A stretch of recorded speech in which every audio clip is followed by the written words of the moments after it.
എൻ്റെ ഒരു കൂട്ടുകാരൻ പറഞ്ഞു, ഓൻ്റെ അമ്മ ഓനോട് പറഞ്ഞല്ലോ, ഇജ്ജ് പേടിച്ചണ്ടടാ, നമ്മളെ തൊടുവിൽ കുറേ തേങ്ങ ഉണ്ട്,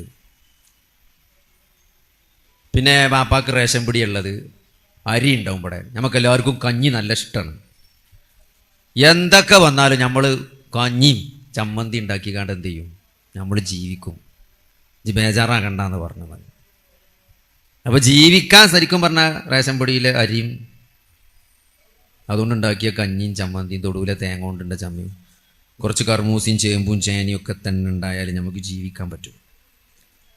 പിന്നെ ഇപ്പം എന്തിനാണ് നമ്മളെല്ലാവരും ഈ പൈസ എങ്ങനെ ഉണ്ടാക്കണത്?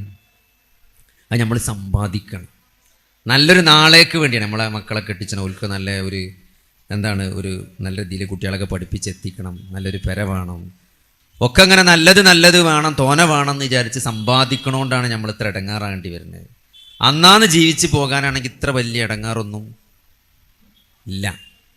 അപ്പോൾ പിന്നെ അന്നാന്ന് ജീവിച്ച് പോകാൻ വേണ്ടി മാത്രം ഇടങ്ങാറായിട്ട് ബാക്കിയൊക്കെ നമുക്ക് ഇങ്ങനെ ഖുർആൻ ഓതി സുന്നത്തൊക്കെ നിസ്കരിച്ച് കുത്തിരുന്നാൽ പോരെ? സ്വർഗം കിട്ടാൻ അതല്ലേ ഏറ്റവും നല്ലത്.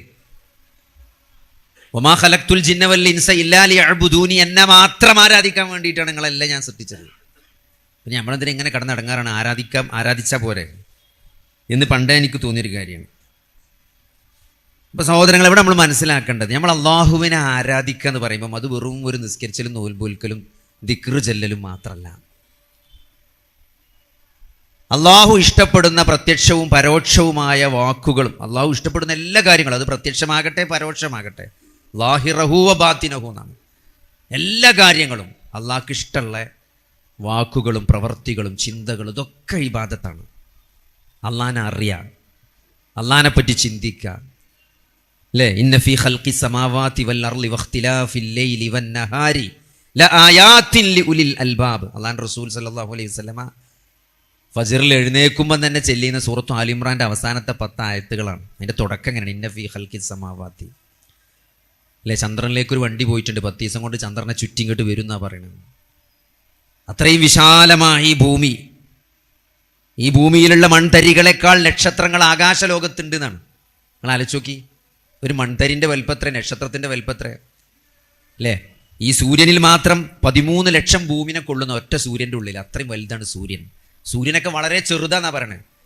ബാക്കി വലിയ നക്ഷത്രങ്ങളൊക്കെ താരതമ്യപ്പെടുത്തി നോക്കുമ്പോൾ സൂര്യനൊക്കെ വളരെ ചെറുതാണ്. അങ്ങനത്തെ കോടാനകോടി നക്ഷത്രങ്ങളുള്ള ഈ പ്രപഞ്ചം ഇതൊക്കെ സൃഷ്ടിച്ചത് അള്ളാഹുവാണ്. ഇന്ന ഫീ ഖൽഖി സമാവാതി വൽ അർളി വഖ്തിലാഫിൽ ലൈലി വൻ നഹാരി ലആയാതിൻ ലിഉലിൽ അൽബാബ് الذين يذكرون الله قياما وقعودا وعلى جنوبهم ويتفكرون في خلق السماوات والأرض ربنا ما خلقت هذا باطلا سبحانك. ലാസ്റ്റ് എന്താ നിങ്ങൾ? ഫഖിനാ അദാബന്നാർ. അതാണ് നമുക്ക് മനസ്സിലാക്കേണ്ട കാര്യം. ഇതൊക്കെ ഒരു സംഭവമാണ്, ഭയങ്കര സംഭവമാണ് എന്ന് പറഞ്ഞ് അവസാനിപ്പിച്ച് കടന്നുറങ്ങാൻ പറ്റൂല. അതിൻ്റെ അപ്പുറത്തൊരു കാര്യമുണ്ട്. അതെന്താണ്? അതാണ് ഫഖിനാ അദാബന്നാർ. അത് വിശുദ്ധ ഖുർആന്റെ ഒരു ശൈലിയാണ്. എപ്പോൾ അത്ഭുതങ്ങളെ പറ്റി പറയുമ്പോഴും, അത് പ്രപഞ്ചത്തിൻ്റെ സൃഷ്ടിപ്പാകട്ടെ മനുഷ്യൻ്റെ സൃഷ്ടിപ്പാകട്ടെ, അത് ഒരു തിരിച്ച് ഒരു മടക്കി പടച്ചോനെ കൊണ്ടുവരും. അപ്പോൾ അള്ളാഹു മനുഷ്യനെ സൃഷ്ടിച്ചതുമായി ബന്ധപ്പെട്ട് സൂറത്തുൽ മുഅ്മിനീനിലെ ആയത്തുകൾ നോക്കിയാൽ മനസ്സിലാവും. എന്താണ്? സുമ്മ ജഅൽനാഹു, മനുഷ്യനെ വലഖദ് ഖലഖ്നൽ ഇൻസാന മിൻ സുലാലത്തിൻ മിൻ തീൻ സുമ്മ ജഅൽനാഹു നുത്ഫതൻ ഫീ ഖറാറിൻ മക്കീൻ ثم خلقنا النطفة علقة فخلقنا العلقة مضغة فخلقنا المضغة عظاما فكسونا العظام لحما ثم أنشأناه خلقا آخر فتبارك الله أحسن الخالقين. നിങ്ങൾ ആലോചിച്ച് നബി സല്ലല്ലാഹു അലൈഹി വസല്ലമ വരുന്ന സന്ദർഭത്തിൽ ആ നബി സല്ലല്ലാഹു അലൈഹി വസല്ലമയുടെ നാവിൻ തുമ്പിലൂടെയാണ് നമ്മൾ ഈ ആയത്ത് കേൾക്കുന്നത്. എങ്ങനെയാണ് മനുഷ്യൻ സൃഷ്ടിക്കപ്പെട്ടത് എന്ന്.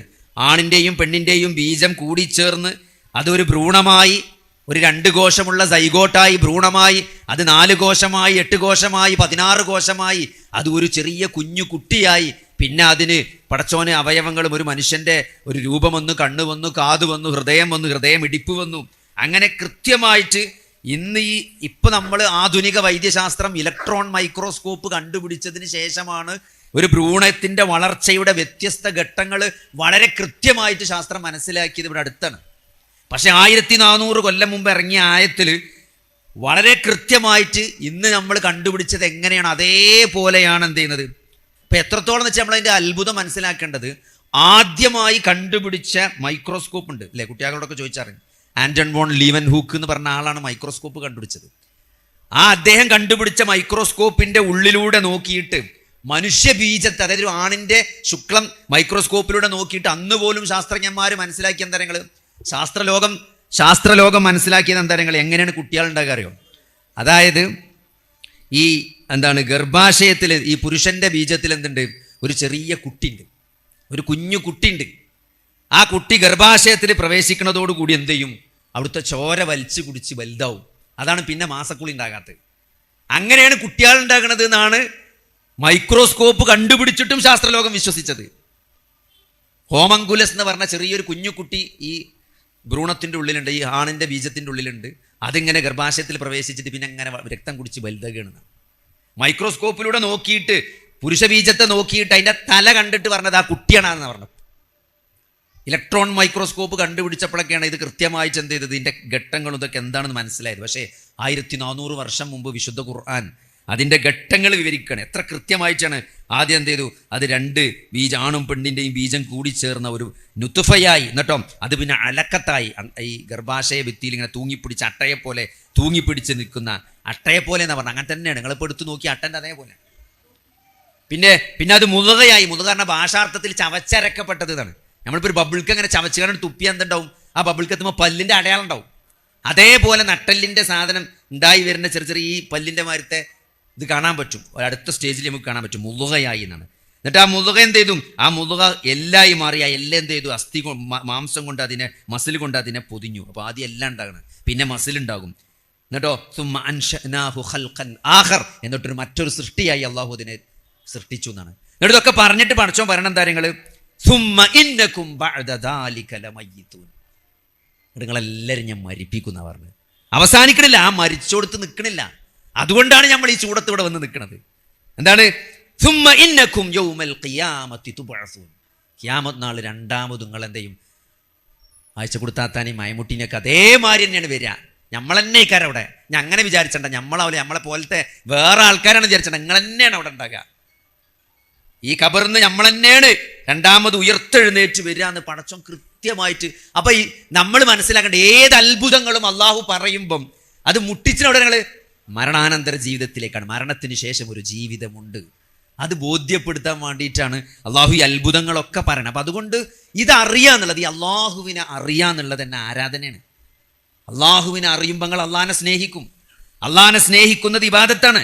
അള്ളാഹുവിനെ അറിയും തോറും നിങ്ങൾ അള്ളാഹുവിനെ ഇഷ്ടപ്പെടും. അള്ളാഹുവിനെ ഇഷ്ടപ്പെടും തോറും നിങ്ങൾ അള്ളാഹുവിൻ്റെ വാക്കുകൾ കേൾക്കാൻ ആഗ്രഹിക്കും. അള്ളാഹുവിൻ്റെ കൽപ്പനകൾ അനുസരിക്കാൻ നിങ്ങളുടെ ഹൃദയം വെമ്പൽ കൊള്ളും. നിങ്ങൾക്ക് അള്ളാഹുവിൽ പൂർണ്ണമായ വിശ്വാസം ഉണ്ടാവും. ഏറ്റവും കൂടുതൽ നമ്മൾ വിശ്വസിക്കുന്ന, സ്നേഹിക്കുന്ന ആളെയാണ് നമ്മൾ ഏറ്റവും കൂടുതൽ വിശ്വസിക്കുക, അല്ലേ? അള്ളാഹുവിനെ നമ്മൾ തവക്കുൽ ചെയ്യാൻ നമ്മൾ, കാരണം അള്ളാഹു എല്ലാത്തിനും കഴിവുള്ളവനാണ്. എല്ലാം കാണുന്നവനും കേൾക്കുന്നവനും അറിയുന്നവനും എല്ലാറ്റിൻ്റെയും പരിഹാരം അറിയുന്നവനും ആ പരിഹാരം നടപ്പിലാക്കാൻ കഴിയുന്നവനുമായ ഒരു അള്ളാഹുവിനെയാണ് നിങ്ങൾ മറ്റെന്തിനേക്കാൾ കൂടുതൽ സ്നേഹിക്കുന്നത് എന്നുണ്ടെങ്കിൽ നിങ്ങൾ ആ അള്ളാഹിനെ ഏറ്റവും കൂടുതൽ എന്ത് ചെയ്യുക, തവക്കുൽ ചെയ്യുക, വിശ്വസിക്കുക, ഭരമേൽപ്പിക്കുക. ആ അള്ളാഹുവിലേക്കുള്ള തിരിച്ചുപോക്കാണ് മരണം എന്നത്, അല്ലേ? ഒരു ചെറിയ ഇടങ്ങേറുണ്ടാവുമ്പോൾ പോലും വിശ്വാസി എന്താ പറയുന്നത്, ഇന്നാ ലില്ലാഹി വ ഇന്നാ ഇലൈഹി റാജിഊൻ എന്നാണ്. നമ്മൾ അള്ളാഹുവിലേക്ക് മടങ്ങേണ്ടവരാണ്. ഈ ജീവൻ തന്ന, ഈ ഘട്ടം ഘട്ടമായി നമ്മളെ വളർത്തിക്കൊണ്ടുവന്ന് ജീവിക്കാൻ ആവശ്യമായ സകല സംവിധാനങ്ങളും ഇവിടെ ഒരുക്കി തന്ന് നമ്മളെ ഉമ്മയേക്കാൾ നമ്മളെ സ്നേഹിച്ച് നമ്മളെ കാത്തിരിക്കുക, ഒരു വലിയ സ്വർഗവും സംവിധാനിച്ച് നമ്മളെ കാത്തിരിക്കുകയാണ് പടച്ചോൻ വിരുന്നിനും വേണ്ടി, അല്ലേ? ഒരു കല്യാണം കഴിഞ്ഞാൽ നമ്മൾ നല്ല സൽക്കാരൊക്കെ ഉണ്ടാക്കി മരോനും മരോളിയും കാത്തിരിക്കൂലേ? അതെന്തുകൊണ്ടാണ്? സ്നേഹമുള്ളതുകൊണ്ടാണ്, അല്ലേ? പണ്ടൊക്കെ അങ്ങനെയൊക്കെ വരുമ്പോൾ നോമ്പ് സൽക്കാരത്തിന് മൂതിരിട്ടൊരു കവറൊക്കെ കൊടുത്തിനു, ഇപ്പോൾ ഒക്കെ പോയിക്കണം. അതെന്താണ്? അതായത് സ്നേഹമാണ്, വിരുന്നാണ്, സൽക്കാരമാണ്, സമ്മാനമാണ്. അള്ളാഹുവിൻ്റെ വിരുന്നാണ് സ്വർഗം. ഒരു കാതും കണ്ടിട്ടില്ലാത്ത, അല്ലെ, ഒരു കാതും കേട്ടിട്ടില്ലാത്ത, ഒരു കണ്ണും കണ്ടിട്ടില്ലാത്ത, ഒരു മനുഷ്യന്റെ മനസ്സിനും ഹൃദയത്തിനും സങ്കല്പിക്കാനാവാത്തതാണ് സ്വർഗം എന്ന് പറഞ്ഞാൽ. ആ സ്വർഗത്തിന്റെ വാതിലാണ് കഴിഞ്ഞ റമദാനിൽ പടച്ചോ നമുക്ക് വേണ്ടി തുറന്നിട്ടെന്നത്. നിങ്ങൾ ആലോചിച്ച് നോക്കി, സ്വർഗത്തിന്റെ വാതിലുകൾ മുഴുവൻ തുറന്നിട്ടേക്ക, നരകത്തിന്റെ വാതിലുകൾ മുഴുവനും അടച്ചിട്ടേക്ക, സ്വർഗത്തിന് തടസ്സമായി നിന്നിരുന്ന പിശാചിനെ ചെങ്ങലക്കിട്ടേക്ക. പിന്നെ നമ്മളും സ്വർഗത്തിനിടയ്ക്ക് എന്തെങ്കിലും തടസ്സമുണ്ടോ? ഇല്ലല്ലോ. അങ്ങനത്തെ ഒരു കാലം കഴിഞ്ഞു പോയി, റമദാൻ കഴിഞ്ഞു പോയി. പക്ഷെ നമുക്ക് മാറാൻ പറ്റില്ല, നമ്മൾ പഴയമാരിയായി ഇപ്പോഴും. അന്ന് ഖുർആൻ പൂട്ടിയച്ച പിന്നെ നമ്മൾ മര്യാദക്കൊന്നും ഓതിയിട്ടില്ല അല്ലേ? അന്ന് ചെയ്തിരുന്ന പല സുന്നത്തും പിന്നെ നമ്മൾ ചെയ്തിട്ടില്ല.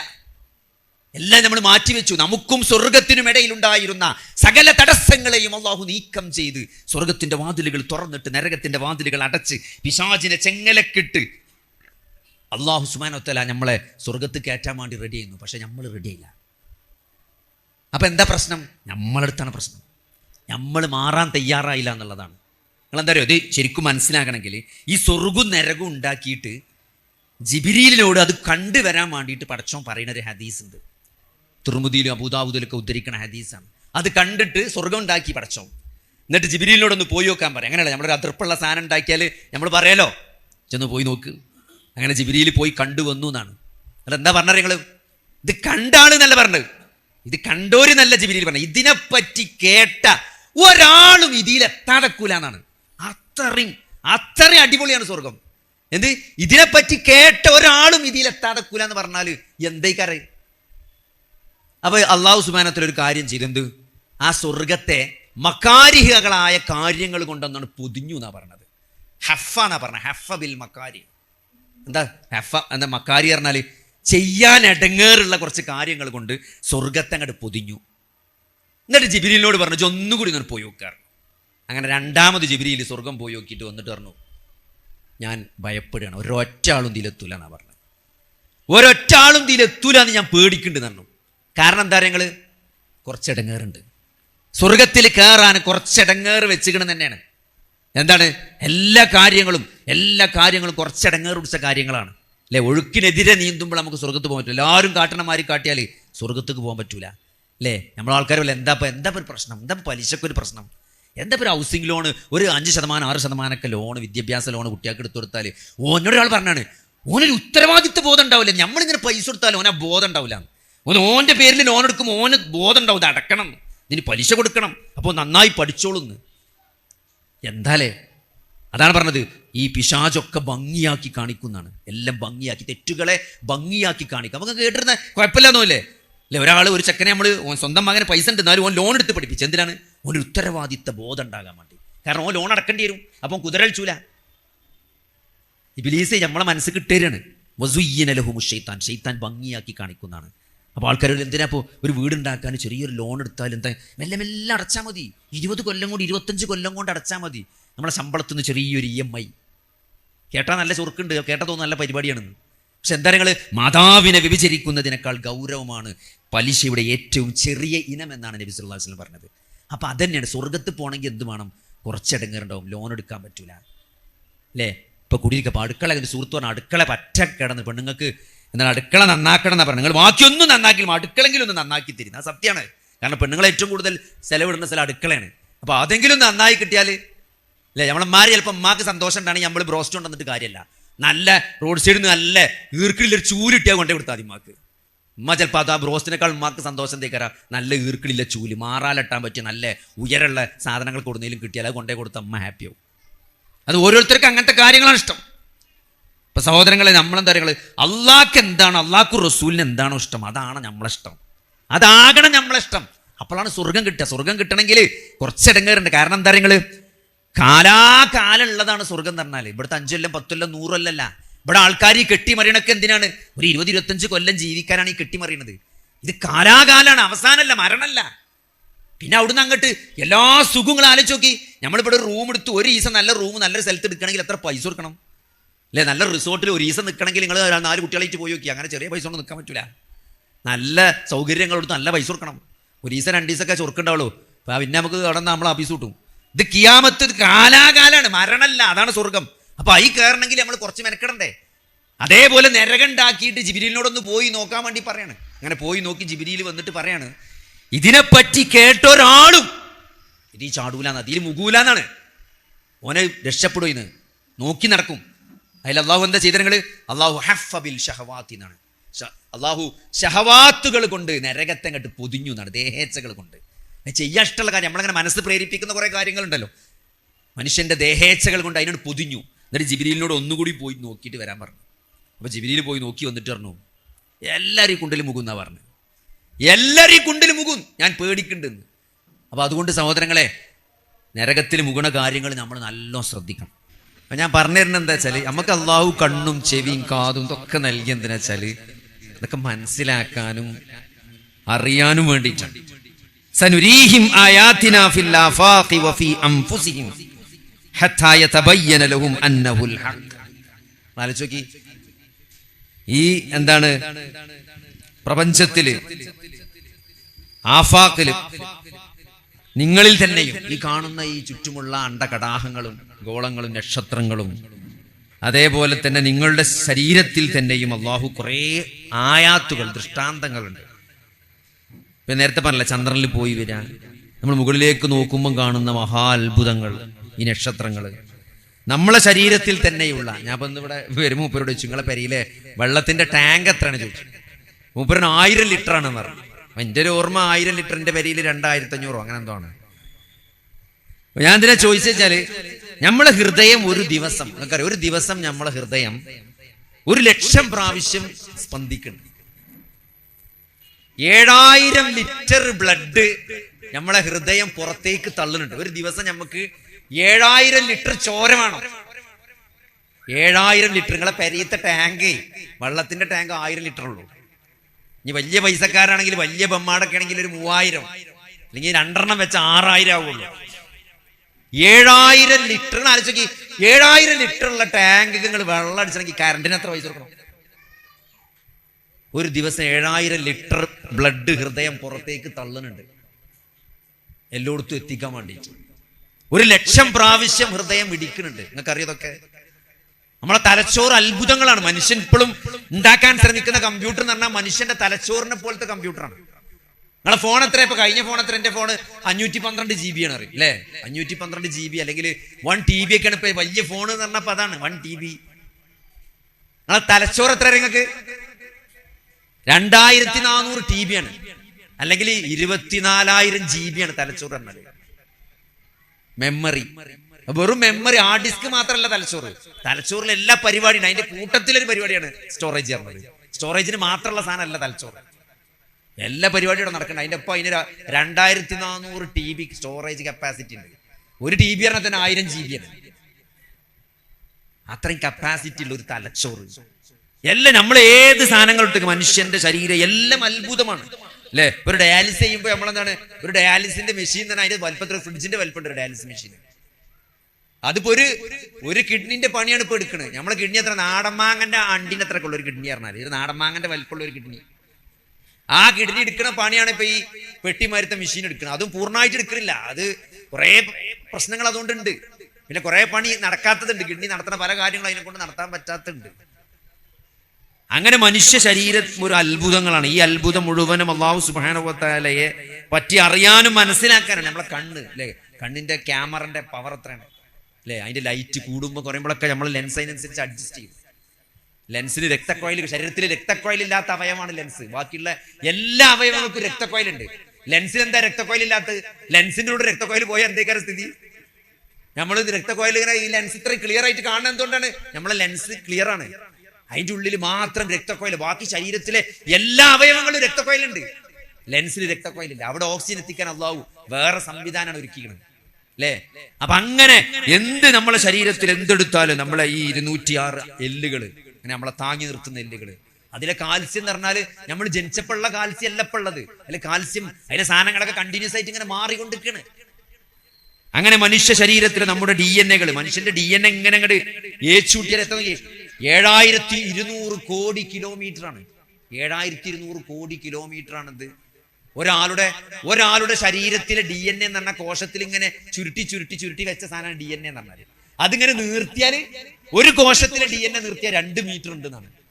നിങ്ങളെ എല്ലാ കോശം 39 ട്രില്യൺ കോശങ്ങൾ മുഴുവൻ DNA എടുത്ത് നിങ്ങൾ പട്ടം പറത്തണമാരി ഇങ്ങനെ ഏച്ചൂട്ടിയാല് 7200-800 കോടി കിലോമീറ്റർ ഉണ്ട്. ഇവിടുന്ന് സൂര്യൻക്ക് തന്നെ 15 കോടി കിലോമീറ്റർ ഉള്ളൂ. അതിനേക്കാൾ നീളമുണ്ട് ഒരാളുടെ DNA. അപ്പൊ ഇത്രയും സങ്കീർണമായ ഒരു സൃഷ്ടിപ്പ് അള്ളാഹു നടത്തിയിട്ട്, അല്ലെ? ഈ ആകാങ്ങൾ മേലേക്ക് നോക്കി നക്ഷത്രങ്ങളും ഗ്രഹങ്ങളൊന്നും കൂട്ടിയിട്ട് കഥ ഈ സൂര്യൻ, ഈ ഭൂമിന്റെ പൊസിഷൻ ഒന്ന് സൂര്യന്റെ ഒക്കെ അടുത്താണെങ്കിലോ നമ്മളൊക്കെ കത്തി ചാമ്പലാവും. ഒന്ന് കുറച്ച് ബാക്കൊക്കെ പുറത്തേക്കാണെങ്കിലോ തണുത്തറിഞ്ഞ ഐസായിട്ടുണ്ടാവും. അത്രയും കറക്റ്റ് ആയിട്ടാണ് എന്ത് ചെയ്യുന്നത്, ഈ സൂര്യനിൽ നിന്ന് ഭൂമി കൃത്യമായിട്ട് നിലകൊള്ളുന്നത്. ദാലിക തഖ്ദീറുൽ അസീസുൽ അലീം. ഒക്കെ വിശുദ്ധ ഖുർആൻ കൃത്യമായിട്ട് നമ്മളെ ഓർമ്മപ്പെടുത്താണ്, ചിന്തിക്കാൻ വേണ്ടി, മനസ്സിലാക്കാൻ വേണ്ടിയിട്ട്. ഇതൊക്കെ എന്തിനാണ് സഹോദരങ്ങളെ? ഇതൊക്കെ എന്തിനാണ്? അഫഹസിബ്തും അന്നമാ ഖലഖനാകും ഹബസ. വെറുതെ നിങ്ങൾ അങ്ങോട്ട് സൃഷ്ടിച്ചു വിട്ടതാണ്. അത്രയും സങ്കീർണമായ ഒരു സൃഷ്ടിപ്പ് നടത്തിയിട്ട് മരിച്ചങ്ങോട്ട് മണ്ണായി പോണതോടുകൂടി അവസാനിക്കുമെന്ന് നിങ്ങൾ വിചാരിക്കുന്നുണ്ടോ എന്നാണ്. നിങ്ങളൊക്കെ വെറുതെ സൃഷ്ടിച്ചതാണെന്ന് നിങ്ങൾ വിചാരിക്കുന്നുണ്ടോ എന്ന് വിശുദ്ധ ഖുർആനിൽ അള്ളാഹു നമ്മളോട് ചോദിക്കണം. അതുകൊണ്ട് നമ്മുടെ കണ്ണുകൾ പലതും കാണുന്നുണ്ട്, പക്ഷേ നമ്മൾ കണ്ടറിയുന്നില്ല. കാണലും കണ്ടറിയലും വ്യത്യാസമുണ്ട്. പടച്ചോനോട് ചോദിക്കല്ലോ, അഫലാ തുബ്സിറൂൻ, നിങ്ങൾ കാണുന്നില്ല എന്നല്ല, നിങ്ങൾ കണ്ടറിയുന്നില്ല എന്നാണ്. കാണുന്നതും കണ്ടറിയണവും കുറച്ച് വ്യത്യാസമുണ്ട് അല്ലെ? ഈ അറബിയിൽ ഫഅലിൻ തഫഅലിൻ, എന്ത് ഫഅലിൻ തഫഅലിൻ. ഫഅല എന്ന് പറഞ്ഞാൽ ചെയ്തു എന്നാണ്. ചെയ്തു, ഒരു കാര്യം ചെയ്യണീനാണ് ഫഅല എന്ന് പറയാ. തഫഅല എന്ന് പറഞ്ഞാല് മെനക്കെട്ട് ചെയ്യുന്നതാണ്, ഒരു എടങ്ങേറ് പിടിച്ച് ചെയ്യുന്നതാണ്, കുറച്ച് മെനക്കെടുന്നതിനാണ്. ഒരു മഷക്കത്തുണ്ടാവും, ഒരു എടങ്ങേറുണ്ടാവും. തഫഅല. ബസറ തുബ്സിറൂനാണ്. അഫലാ തുബ്സിറൂൻ, നിങ്ങൾ കണ്ടറിയുന്നില്ലേ? അപ്പൊ ഒരു മെനക്കെട്ട് കാണണം, കണ്ടാലോചിക്കണം അല്ലെ? നിങ്ങൾ ചിന്തിക്കുന്നില്ലേ? എല്ലാത്തിനും ഒരു മെനക്കെടുമാണ്. അങ്ങനെ ആലോചിക്കുക എന്നല്ല പറയാം, ഉറ്റാലോചിക്കുന്നില്ലേ? അപ്പൊ സഹോദരങ്ങളെ, ഇതൊക്കെ കണ്ടിട്ടും നമ്മൾ കാണാത്തവരെ പോലെ ആകരുത് അല്ലെ? ഈ കണ്ടുകൊണ്ട് കാണാൻ, ഈ രണ്ട് ചെവി കൊണ്ട് കേൾക്കാൻ, ഹൃദയം കൊണ്ട് ചിന്തിക്കാൻ അല്ലെ, തലച്ചോറ് കൊണ്ട് കാര്യങ്ങൾ മനസ്സിലാക്കാൻ. വിശുദ്ധ ഖുർആൻ ലഹും ഖുലൂബുൻ ലാ യഫ്ഖഹൂന ബിഹാ, അവർക്ക് ഹൃദയമുണ്ട്, അവർ എന്തില്ല, അവർ അതുകൊണ്ട് ചിന്തിച്ച് കാര്യങ്ങൾ ഗ്രഹിക്കുന്നില്ല. കണ്ണുണ്ട്, അവർ കണ്ട് മനസ്സിലാക്കുന്നില്ല. ചെവിയുണ്ട്, പക്ഷെ അവർ കേട്ട് ഗ്രഹിക്കുന്നില്ല, കേട്ടറിയുന്നില്ല, കണ്ടറിയുന്നില്ല, കാര്യങ്ങൾ ചിന്തിക്കുന്നില്ല. ഇതൊക്കെ പടച്ചോൻ തന്നിട്ട് എന്തിനാണ് സഹോദരങ്ങളെ ചിന്തിക്കേണ്ടത്? എന്താണ് ചിന്തിക്കേണ്ടത്? അള്ളാഹുവിനെ കുറിച്ചാണ്. മഅരിഫത്തുള്ളാണ്. അള്ളാഹുവിനെ നമ്മൾ അറിയലാണ്, അള്ളാഹുവിനെ നമ്മൾ മനസ്സിലാക്കലാണ്. ആ അള്ളാഹുവിനെ നമ്മൾ അറിയുമ്പോൾ എന്തുണ്ടാവും? ആ അള്ളാഹുവിനെ നമ്മൾ അറിയുമ്പം നമ്മൾ അള്ളാഹുവിനെ അങ്ങേയറ്റം സ്നേഹിക്കും അല്ലെ? അങ്ങേയറ്റം നമ്മൾ സ്നേഹിക്കും. കാരണം എന്താ? അല്ലദീ ഖലഖൽ മൗത വൽ ഹയാത ലിയബ്ലുവകും അയ്യുകും അഹ്സനു അമല. ഏറ്റവും നന്നായി പ്രവർത്തിക്കുന്നത് ആരാണ് എന്നറിയാൻ വേണ്ടിയിട്ടാണ് ഈ മരണത്തെയും ജീവിതത്തെയും അള്ളാഹു സംവിധാനിച്ചതെന്നാണ്. അപ്പൊ അതുകൊണ്ട് ഈ ജീവിതത്തിന് കൃത്യമായൊരു ലക്ഷ്യമുണ്ട്. എന്തെങ്കിലും ചെയ്യല്ല, ചെയ്യുമ്പോൾ ഏറ്റവും നന്നായി ചെയ്യുക. ഒരു 2 റക്അത്ത് നിസ്കരിച്ചാണെങ്കിൽ തന്നെ അത് നന്നായി ഊതുകൊടുത്ത്, നന്നായി നല്ല നിയ്യത്തോടും നല്ല ഖുശൂഅോടും കൂടി നിസ്കരിക്കുക. കാര്യങ്ങൾ നന്നാക്കി കുറെ ചെയ്യുക എന്നുള്ളതല്ല, ചെയ്യണത് നന്നാക്കി ചെയ്യുക. അതിനു വേണ്ടിയിട്ടാണ് അള്ളാഹു എന്ത് ചെയ്ത് ഈ ജീവിതത്തെ സംവിധാനിച്ചത്. അതുകൊണ്ട് സഹോദരങ്ങളെ, നമ്മൾ ഈ ദുനിയാവിൽ ഇവിടെ എന്നൊന്നും ജീവിക്കില്ല, കുറച്ചു കാലം ജീവിക്കുള്ളൂ. ഇവിടെ കുറെ ആളുകൾ ജീവിച്ച് മരിച്ചുപോയി. നമ്മളിപ്പോൾ ഒരു യാത്രയിലാണ്, നമ്മളിനി കുറച്ചു കാലം ഉണ്ടാവും അല്ലേ? ഇപ്പൊ ഞാൻ അങ്ങനെ ആലോചിക്കുന്നു, നമ്മൾ സ്കൂളിൽ പോയതും മദ്രസിൽ പോയതും, ഇപ്പൊ നമ്മളെ കുട്ടികൾ പോലും മദ്രസിൽ പോകുന്ന സ്കൂൾ, ഇപ്പൊ അതേമാതിരിയല്ല ഇപ്പൊ മദ്രസ സ്കൂളൊന്നും, ഒക്കെ മാറ്റം വന്നു. ഇനിയിപ്പോ കുറച്ച് കഴിഞ്ഞാല് നമ്മളെ പേരെ കുട്ടികൾ വേറെ രൂപത്തിലേക്കാണ് മദ്രസ സ്കൂളൊക്കെ അല്ലേ? നമുക്കിങ്ങനെ പ്രായമായില്ലേ? നമ്മൾ ജീവിതത്തിന്റെ മറ്റൊരു ഘട്ടത്തിലേക്ക് പ്രവേശിക്കാൻ തുടങ്ങി. ഇനിയിപ്പോ നമ്മളെ കൂടെയുള്ള ആളുകൾ കുറച്ച് ആൾക്കാരൊക്കെ മരിച്ചുപോയി. എന്റെ കൂടെയുള്ള ആൾക്കാരെന്നെ ഏകദേശം 2-3 ആൾക്കാരൊക്കെ മരിച്ചുപോയി ഇപ്പൊ തന്നെ. അപ്പൊ നമ്മളെ അവസരം കാത്തിരിക്കണം. ഇപ്പൊ നമ്മളെ ടൈമൊക്കെ ആദ്യം എഴുതിയിട്ടുണ്ട്, ഇത് എന്നാണെന്ന് അറിയില്ലാന്ന് മാത്രമേ ഉള്ളൂ. നമുക്കും ഒരു മരണ തീയതി ഉണ്ട് അല്ലെ? നമ്മുടെ മേലെയും ഒരു മീസാൻ കല്ല് നാട്ടപ്പെട്ട് എല്ലാവരും ഖബർസ്ഥാനിൽ തിരിച്ചു പോണ ഒരു ദിവസം ഉണ്ടാകും അല്ലെ? കണ്ണിയൻ ഡോക്ടർ മരിച്ചു എന്ന് പറയും. നല്ല വയലൊക്കെ ചെയ്യുന്നു, എന്താ ചെയ്യാ, സമയമായപ്പോ എല്ലാവരും പോകൂലേ എന്ന് പറയുന്ന ഒരു ദിവസം ഉണ്ടാവും. അപ്പൊ അതുകൊണ്ട് സഹോദരങ്ങളെ, നമ്മൾ ഈ ദുനിയാവിൽ എന്തായാലും ഒരു വഴിയാത്രക്കാരനാണ്. ഒരു വിശ്രമിക്കാൻ വന്നാണ്. ഒരു എയർപോർട്ട് കയറി നമ്മളിപ്പോ ഉംറക്കൊക്കെ പോകുമ്പോൾ ആ കരിപ്പൂര് വിമാനത്താവളത്തിലൊക്കെ കഴിഞ്ഞിട്ട് നമ്മൾ കുറച്ചു നേരം ഇരുത്തുണ്ട്. എല്ലാം കഴിഞ്ഞ് വിമാനത്തിൽ കയറാഞ്ഞ് മാത്രമേ ഉള്ളൂ പറയുമ്പോൾ ഒരു സമാധാനം. മറ്റേ നമുക്ക് ഒരേ ബേജാറാണ്. മറ്റേ സെക്യൂരിറ്റി ചെക്ക് നമ്മളെ പെട്ടി തുറക്കോ, പെട്ടി പൊളിച്ചോ, ഞങ്ങൾക്ക് കൂടി പുറത്തേക്ക് ഇടുവോ, ഇതെല്ലാ ബേജാറും ഒക്കെ കഴിഞ്ഞ് നമുക്ക് ടിക്കറ്റും കിട്ടി എന്താണ് മൂത്രക്കൊഴിച്ച് വന്ന് നിസ്കാരം കഴിഞ്ഞ് ഇങ്ങനെ ഇരിക്കാൻ വിളി വന്നാല് നമ്മൾ കയറിയാൽ മതി വിമാനത്തേക്ക്. അപ്പൊ നമ്മളൊരു മാനസികാവസ്ഥ എന്തേ? കാരണം നമ്മളിപ്പോ അവിടെ അങ്ങനെ എന്താ അവിടെ എയർപോർട്ട് ചുരുക്കിൽ ആരാ അവിടെ വരച്ചിക്കണ് അല്ലെ? എവിടെ എന്താ ഒരു പെയിന്റ് ഒക്കെ ഇല്ലാത്തത്? നമുക്കൊന്ന് നാളെ പെയിന്റ് അടിച്ചണമെന്ന് ആർക്കെങ്കിലും തോന്നുമോ അല്ലെ? ആ വിമാനത്താളത്തിരിക്കും നമുക്ക് അങ്ങനെ എന്തെങ്കിലും തോന്നും, ഇവിടെ നാളെ വന്നിട്ട് എന്തെങ്കിലും പെയിന്റ് അടിച്ചണം തോന്നുന്നു. കാരണം അത് നമ്മളിവിടെ കുറച്ചേരം ഇരിക്കുള്ളൂ. ആ ഒരു മാനസികാവസ്ഥയാണ് ഒരു സത്യവിശ്വാസിക്ക് ദുനിയാവിനോട്. ഒരു വഴിയാത്രക്കാരനെ പോലെയാകണം നീ ദുനിയാവിൽ എന്നാണ്. നമ്മള് ഒരു യാത്ര പോകണം. എങ്ങോട്ടാണ്? അള്ളാഹുവിലേക്കുള്ള യാത്രയാണ്, പരലോകത്തേക്കുള്ള യാത്രയാണ്. അവിടെ നമ്മൾ രക്ഷപ്പെടണം. അള്ളാഹുവിന്റെ മുമ്പിൽ എഴുന്നേറ്റ് നിൽക്കുമ്പോൾ നമുക്ക് എന്തുണ്ടാകരുത്? അവിടെ നമ്മൾ നഖം കടിക്കുന്ന ഒരവസ്ഥ ഉണ്ടാകരുത്. കാരണം അവിടുന്ന് തിരിച്ചു പോക്ക് സാധ്യമല്ല. അതാണ് ഇതിന്റെ ഏറ്റവും വലിയ പ്രശ്നം. നിങ്ങൾ ദുനിയാവിന്റെ ഏതൊരു കാര്യം എടുത്താലും, ഇപ്പൊ പണ്ട് സ്കൂൾക്ക് പോകാത്തവർക്ക് വരെ ഇപ്പൊ എന്ത് ചെയ്യാൻ പറ്റും? 10ാം ക്ലാസ് തുല്യതാ പരീക്ഷ ഉണ്ട്. തുല്യതാ പരീക്ഷ കുത്തിരുന്ന് പഠിച്ചു പോയി പരീക്ഷ നിങ്ങൾക്ക് 10ാം ക്ലാസ്സും നിങ്ങൾക്ക് എന്ത് പഠിച്ചാൽ LLB വേണമെങ്കിൽ പഠിച്ചാൽ പറ്റും. ഏത് പരീക്ഷ 2ാമതും 3ാമതും ഒക്കെ എഴുതാൻ പറ്റും. പക്ഷെ പരലോകത്തും നിങ്ങൾക്ക് എന്ത് ചെയ്യാൻ പറ്റൂല, ഒരു തിരിച്ചു പോക്ക് ദുനിയാവിലേക്ക് സാധ്യമല്ല. ഞാൻ ഇനി പോയിട്ട് കുറച്ചും കൂടിയൊക്കെ നന്നായിട്ട് വരാം എന്ന് പറയാനുള്ള ഒരു അവസരം അള്ളാഹു പരലോകത്ത് വെച്ചില്ല. കാരണം എന്താ വെച്ചാല്, കാരണം വളരെ കൃത്യമായിട്ട് അള്ളാഹു ഖുർആനിൽ എന്തുണ്ട്, ഇത് കൃത്യമായിട്ട് പറഞ്ഞിട്ടുണ്ട്. ശരിക്കും അത്ഭുതമാണ്. വിശുദ്ധ ഖുർആനില് സ്വർഗാവകാശികളും നരകാവകാശികളും തമ്മിൽ നടക്കുന്ന സംസാരമൊക്കെ ഉണ്ട്. നിങ്ങൾ എപ്പോഴെങ്കിലും ആലോചിച്ചു എന്തിനാപ്പോ ഇതൊക്കെ പടച്ചോൻ പറയണേ? സ്വർഗ്ഗക്കാരും നരകക്കാരും ഇങ്ങനെ പറയും. നിങ്ങൾ എന്താ സ്വർഗത്തില്? നമ്മൾ രണ്ടാളും ഒരു പള്ളിക്കല്ലേ നിസ്കരിച്ച്, നമ്മൾ ഒരു സഫിലല്ലേ നിന്നീന്, നമ്മൾ ഒരു മഹലിലല്ലേ, നമ്മൾ ഒരു ഹജ്ജിലെ ഗ്രൂപ്പിലല്ലേ നമ്മൾ ഹജ്ജിന് പോയത്. പിന്നെ നിങ്ങൾ എന്താ സ്വർഗം? നിങ്ങൾക്ക് എന്താ, ഞമ്മക്ക് എന്താ, നിങ്ങൾക്ക് എന്താ വെളിച്ചം കിട്ടും, ഞങ്ങൾക്ക് എന്താ ഇരുട്ടില്? ഇതൊക്കെ നാളെ പരലോകത്ത് അങ്ങോട്ടും ഇങ്ങോട്ടുള്ള സൂറത്ത് അതീത് ഓതി നോക്കി. അതില് അങ്ങോട്ടും ഇങ്ങോട്ടുണ്ട്. ചില ആൾക്കാർ ഇരുട്ടിൽ, ചില ആൾക്കാർ വെളിച്ചത്തിൽ ഒരു ഇരുട്ടിലോട് ഇങ്ങനെ സംസാരിക്കാം. ഞങ്ങൾക്ക് എന്താ വെളിച്ചമില്ലാത്ത, നിങ്ങൾക്ക് എന്താ ഇരുട്ട് എന്നൊക്കെ ഒരു പറയാണ് അങ്ങോട്ടും ഇങ്ങോട്ടും അല്ലെ? സ്വർഗാവകാശികൾ നിങ്ങളെന്താ നരകത്ത് പോകാൻ കാരണം? ഞങ്ങളെന്താണ്, ഞങ്ങളൊരു വിചാരണയെ, സ്വർഗാവകാശികൾ പറയാണ് ഞങ്ങൾ വിചാരണയെ പ്രതീക്ഷിച്ചിരുന്നു എന്നാണ്. ഈ വിചാരണയെ ഞങ്ങൾ പ്രതീക്ഷിച്ചിരുന്നു. നരകക്കാർ പറയാണ് ഞങ്ങൾ നിസ്കരിക്കുന്നവരോ കൂട്ടത്തിലായില്ല എന്നാണ്. നിസ്കരിച്ചില്ലാന്നല്ല, നിസ്കരിച്ച കൂട്ടത്തിൽ ഞങ്ങൾ പെട്ടില്ല എന്നാണ് അല്ലേ? അപ്പൊ അതുകൊണ്ട് ഇതൊക്കെ എന്തിനാ പറഞ്ഞു തരുന്നത്? ഇതെന്തിനാണ്? ഇതൊന്നും നടന്നിട്ടില്ല. നടക്കാനിരിക്കുന്ന സംഭാഷണങ്ങൾ ഇത്രയും കൃത്യമായിട്ട് റിയൽ ആയിട്ട് അല്ലെ, ഒരു എന്താണ് ജീവിതത്തിൽ സംഭവിക്കുന്ന നേർക്കാഴ്ച പോലെയാണ് പടച്ചോൻ പറഞ്ഞു തരുന്നത്. എന്ത് അങ്ങോട്ടും ഇങ്ങോട്ടും ഇങ്ങനെ ചോദിക്കണം, നിങ്ങൾ എന്താ ഇവിടെ, ഞങ്ങളെന്താ എത്താഞ്ഞെന്നൊക്കെ ചോദിക്കുമ്പോൾ നിങ്ങൾ നിസ്കരിച്ചില്ല, നിങ്ങൾ വിചാരണ പ്രതീക്ഷിച്ചില്ല. അപ്പൊ സഹോദരങ്ങളെ, ഒരു വിചാരണയെ പ്രതീക്ഷിച്ച് സൽക്കർമ്മം ചെയ്തവർക്കേ സ്വർഗം കിട്ടുള്ളൂ. നിസ്കാരം ഉപേക്ഷിച്ചവർക്ക് സ്വർഗം കിട്ടൂല, അവർ നരകത്തിലെത്തും. അതൊക്കെയാണ് ഇത് മനസ്സിലാക്കേണ്ടത്. അതുകൊണ്ട് അത് ഇത്രയും വ്യക്തമായിട്ട് സ്വർഗത്തെ പറ്റിയും നരകത്തെ പറ്റിയും, ആരാണ് സ്വർഗത്തിൽ പോവുക, ആരാണ് നരകത്തിൽ പോവുക എന്നുള്ളതും, സ്വർഗക്കാരുടെ അവസ്ഥകളെന്തും, സ്വർഗക്കാരുടെ ലക്ഷണങ്ങളും നരകക്കാരുടെ ലക്ഷണങ്ങളും, നിഷേധികൾ ആരാണെന്നുള്ളതും, മുനാഫിക്കാരുടെ കപടവിശ്വാസികൾ ആരാണെന്നുള്ളതും, അവരെവിടെയാണ് നരകത്തിൽ, അവരുടെ സ്ഥാനം എന്താണെന്നൊക്കെ ഇത്രയും കൃത്യമായിട്ട് അള്ളാഹു നമുക്ക് പഠിപ്പിച്ചിരുന്ന എന്താണ്, നമ്മൾ അതിൽ പെട്ടുപോകാതെക്കാനാണ്.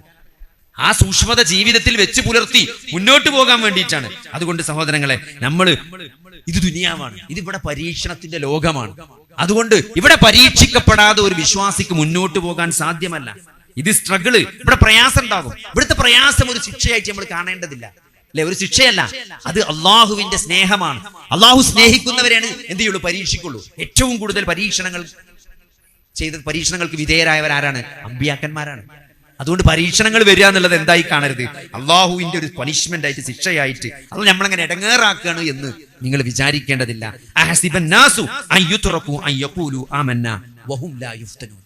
ഞങ്ങൾ വിശ്വസിച്ചു എന്ന് പറഞ്ഞതുകൊണ്ട് മാത്രം നിങ്ങൾ പരീക്ഷിക്കപ്പെടാതെ പോകുമെന്ന് നിങ്ങൾ വിചാരിക്കുന്നുണ്ടോന്നാണ്. അപ്പൊ നമ്മൾ ലാ ഇലാഹ ഇല്ലല്ലാഹ് ആൾക്കാരാണെന്ന് പറഞ്ഞു എന്നതുകൊണ്ട് നമ്മൾ പരീക്ഷിക്കപ്പെടാതിരിക്കില്ല. നമ്മളാണ് ഏറ്റവും കൂടുതൽ പരീക്ഷിക്കപ്പെടുക. ഇപ്പൊ ഈ ഫലസ്തീനിലും പിഞ്ചു കുട്ടികൾ ഇങ്ങനെ ബോംബൊക്കെ ഇങ്ങനെ വീണ് മരിച്ചിങ്ങനെ മയ്യത്തിപ്പുള്ളത്. ആ 156 കുട്ടികൾ അമേരിക്ക ഇറാനില് ബോംബിട്ട്, ഒരു സ്കൂളിൽ ബോംബിട്ട് 156 ചെറിയ കബർ ഒരുക്കിയിട്ട്, അതിന്റെ ചിത്രം നമ്മൾ കണ്ടു. JCB കൊണ്ട് ഇങ്ങനെ കബർ ഉണ്ടാക്കി 156 കുട്ടികളെ ആ കബർ റെഡിയാക്കിയ ഒരു ചിത്രം എല്ലാവരും ഇതിൽ കണ്ടു. സത്യങ്ങൾ ആലോചിച്ച് നോക്കി. ആൾക്കാർ മതനിരീശ്വരവാദികൾ, അള്ളാഹുവിനെ കളിയാക്കുന്ന ആളുകൾ, ഇസ്ലാമിനെ കളിയാക്കുന്ന ആളുകൾ, ദൈവം എന്ത് ക്രൂരനാണ്, ഈ കുട്ടികളെ കൊല ചെയ്തത് ദൈവമല്ലേ, ഈ വിധി അവർക്ക് വരുത്തി വെച്ചത് ദൈവമല്ലേ, ദൈവത്തിന്റെ വിധിയല്ലേ, ദൈവത്തിന്റെ തീരുമാനമല്ലേ എന്ന് പറഞ്ഞ് കളിയാക്കിയപ്പം അതിന് മറുപടി കൊടുത്തു ഒരു പെൺകുട്ടിന്റെ പോസ്റ്റ്. ഭയങ്കര അത്ഭുതം തോന്നി. ആ പെൺകുട്ടി ചോദിച്ചെന്തരാ, അതിലെന്താണ് ഇത്ര അത്ഭുതം എന്നാണ്. കാരണം ആരാണ് ആ കുട്ടികളെ മരിപ്പിച്ചത്? ആ കുട്ടികൾക്ക് ജീവൻ നൽകിയ, ആ കുട്ടികൾക്ക് സംരക്ഷണം നൽകിയ, ആ കുട്ടികൾക്ക് റൂഹ് നൽകിയ അതേ സൃഷ്ടാവ് തന്നെയാണ് ആ കുട്ടികളെ മരിപ്പിച്ചത്. ആ സൃഷ്ടാവ് തന്നെയാണ് അവരെ വീണ്ടും ഉയർത്തെഴുന്നേൽപ്പിക്കുക. ആ സൃഷ്ടാവ് തന്നെയാണ് അവർക്ക് സ്വർഗം നൽകുക. അതുകൊണ്ട് അതിലൊരു അനീതി ഇല്ല എന്നാണ്. ഞാൻ ഉണ്ടാക്കിയ ഒരാളെ വേറെ ആൾ കൊല്ലുകയാണെങ്കിൽ അതിൽ അനീതി ഉണ്ട്. ഞാനാണ് ഉണ്ടാക്കിയത്, ഞാനാണ് അവയെ നിലനിർത്തുന്നത്, ഞാൻ തന്നെയാണ് അവരെ മരിപ്പിച്ചത്, ഞാൻ തന്നെ അവരെ ജീവിപ്പിക്കുകയും അവർക്ക് സ്വർഗം നൽകുകയും ചെയ്യും. പിന്നെ അതിലെന്താ നീതിയുള്ളത്? അതെന്റെ തീരുമാനമാണ് അല്ലെ, എന്റെ തീരുമാനമാണ്. അപ്പോ അള്ളാഹു അങ്ങനെ ഒരു പരലോകം ഒരുക്കിയിട്ടില്ലെങ്കിൽ, അള്ളാഹു അങ്ങനെ ഒരു പ്രതിഫലത്തിന്റെ വേദി ഒരുക്കാതെയാണ് ആ കുട്ടികളെ കൊന്നതെങ്കിൽ അത് അനീതിയാണ്. പക്ഷെ ഇവിടെ അങ്ങനല്ല. അള്ളാഹു എന്ത് ചെയ്യും? അള്ളാഹുവാണ് അവർക്ക് ജീവൻ നൽകിയത്, മരണം നൽകിയത്, പുനർജീവൻ നൽകുന്നത്, അവർക്ക് പ്രതിഫലം നൽകുന്നത് അള്ളാഹുവാണ്. അതുകൊണ്ട് അത് അള്ളാഹു ചെയ്തിട്ടുണ്ടെങ്കിൽ അതിൽ യാതൊരു അനീതിയില്ലാന്ന് ഒരു പെൺകുട്ടി തന്റെ നിരീശ്വരവാദിയായ ഫ്രണ്ടിന് മറുപടി കൊടുത്തപ്പോൾ സത്യത്തിൽ ഞാൻ ഇതുവരെ കേൾക്കാത്തൊരു മറുപടിയാണ്. ഭയങ്കര അത്ഭുതം തോന്നി സഹോദരങ്ങൾ. ഇതാണ് ഇത്. അപ്പൊ നമ്മൾ ചിന്തിച്ച വിശ്വാസിയെ സംബന്ധിച്ചിടത്തോളം ഇതെല്ലാം അള്ളാഹുവിന്റെ പരീക്ഷണമാണ്. ഇത് അള്ളാഹുവിന്റെ ലോകമാണ്. അള്ളാഹുവാണ് പ്രപഞ്ചത്തെ സൃഷ്ടിച്ചത്, ഈ ജീവജനാചരങ്ങളെ മുഴുവൻ സൃഷ്ടിച്ചതും അവരെ മരിപ്പിക്കുന്നതും എല്ലാ കാര്യങ്ങളും നിയന്ത്രിക്കുന്നതും അള്ളാഹുവാണ്. ആ അള്ളാഹു വലനബുലുവന്നകും ബിശൈഇൻ മിനൽ ഖൗഫി വൽ ജൂഇ വനഖസിൻ മിനൽ അംവാലി വൽ അൻഫുസി വസ്സമറാത്ത് വബശ്ശിരിസ് സ്വാബിരീൻ. ഇതാണ് ജീവിതത്തിന്റെ അടിസ്ഥാന തത്വം. നമ്മൾ ഡീഫാൾട്ട് സെറ്റിംഗ്സ് അല്ലേ, ഈ ഫോണിലൊക്കെ ഡീഫാൾട്ട് ഉണ്ടാവും, എല്ലാത്തിനും ഒരു ഡീഫാൾട്ട് സെറ്റിംഗ്സ് ഉണ്ടാവും. അപ്പൊ ഈ ദുനിയാവിന്റെ ഡീഫാൾട്ട് സെറ്റിംഗ്സ് എന്ന് പറഞ്ഞാൽ എടങ്ങേറാണ്, പരീക്ഷണം. സുഖം കുറച്ചേരെ ഉണ്ടാവുള്ളൂ, അധികം നേരം നീണ്ടുക്കൂല. അല്ലെങ്കിൽ നീണ്ടുന്നാലും അതുകൊണ്ട് എടങ്ങേറാവും. നമ്മള് സുഖം കുറെ നീണ്ടുന്നാലും അത് സുഖമായിട്ട് തോന്നൂല. എപ്പോഴും എടങ്ങേറുണ്ടാവുമ്പോഴാണ് സുഖം മനസ്സിലാക്കുന്നത്. നല്ല ചൂടെടുത്ത് വേർത്ത് നിൽക്കുമ്പോഴാണ് കാറ്റ് കൊണ്ടാ സുഖം ഉണ്ടാവും. അല്ലെങ്കിൽ കാറ്റ് ചൂടുകാറ്റാണ് പറയാം. എന്താ കാറ്റിനൊക്കെ ഒരു ചൂട് എന്ന് വെച്ചാൽ, കാരണം മനോ വേർക്കണമൊന്നുമില്ല, മറ്റേ വേർത്ത് എടങ്ങേറായിക്കുമ്പോൾ ചൂടുകാറ്റ് കൊണ്ടാലും സുഖയിക്കാരം. എടങ്ങേറുണ്ടാവുമ്പോഴാ സുഖത്തിന്റെ രാവുണ്ടാവുമ്പോഴാണ് വെളിച്ചത്തിന്റെ വില അറിയുന്നത്.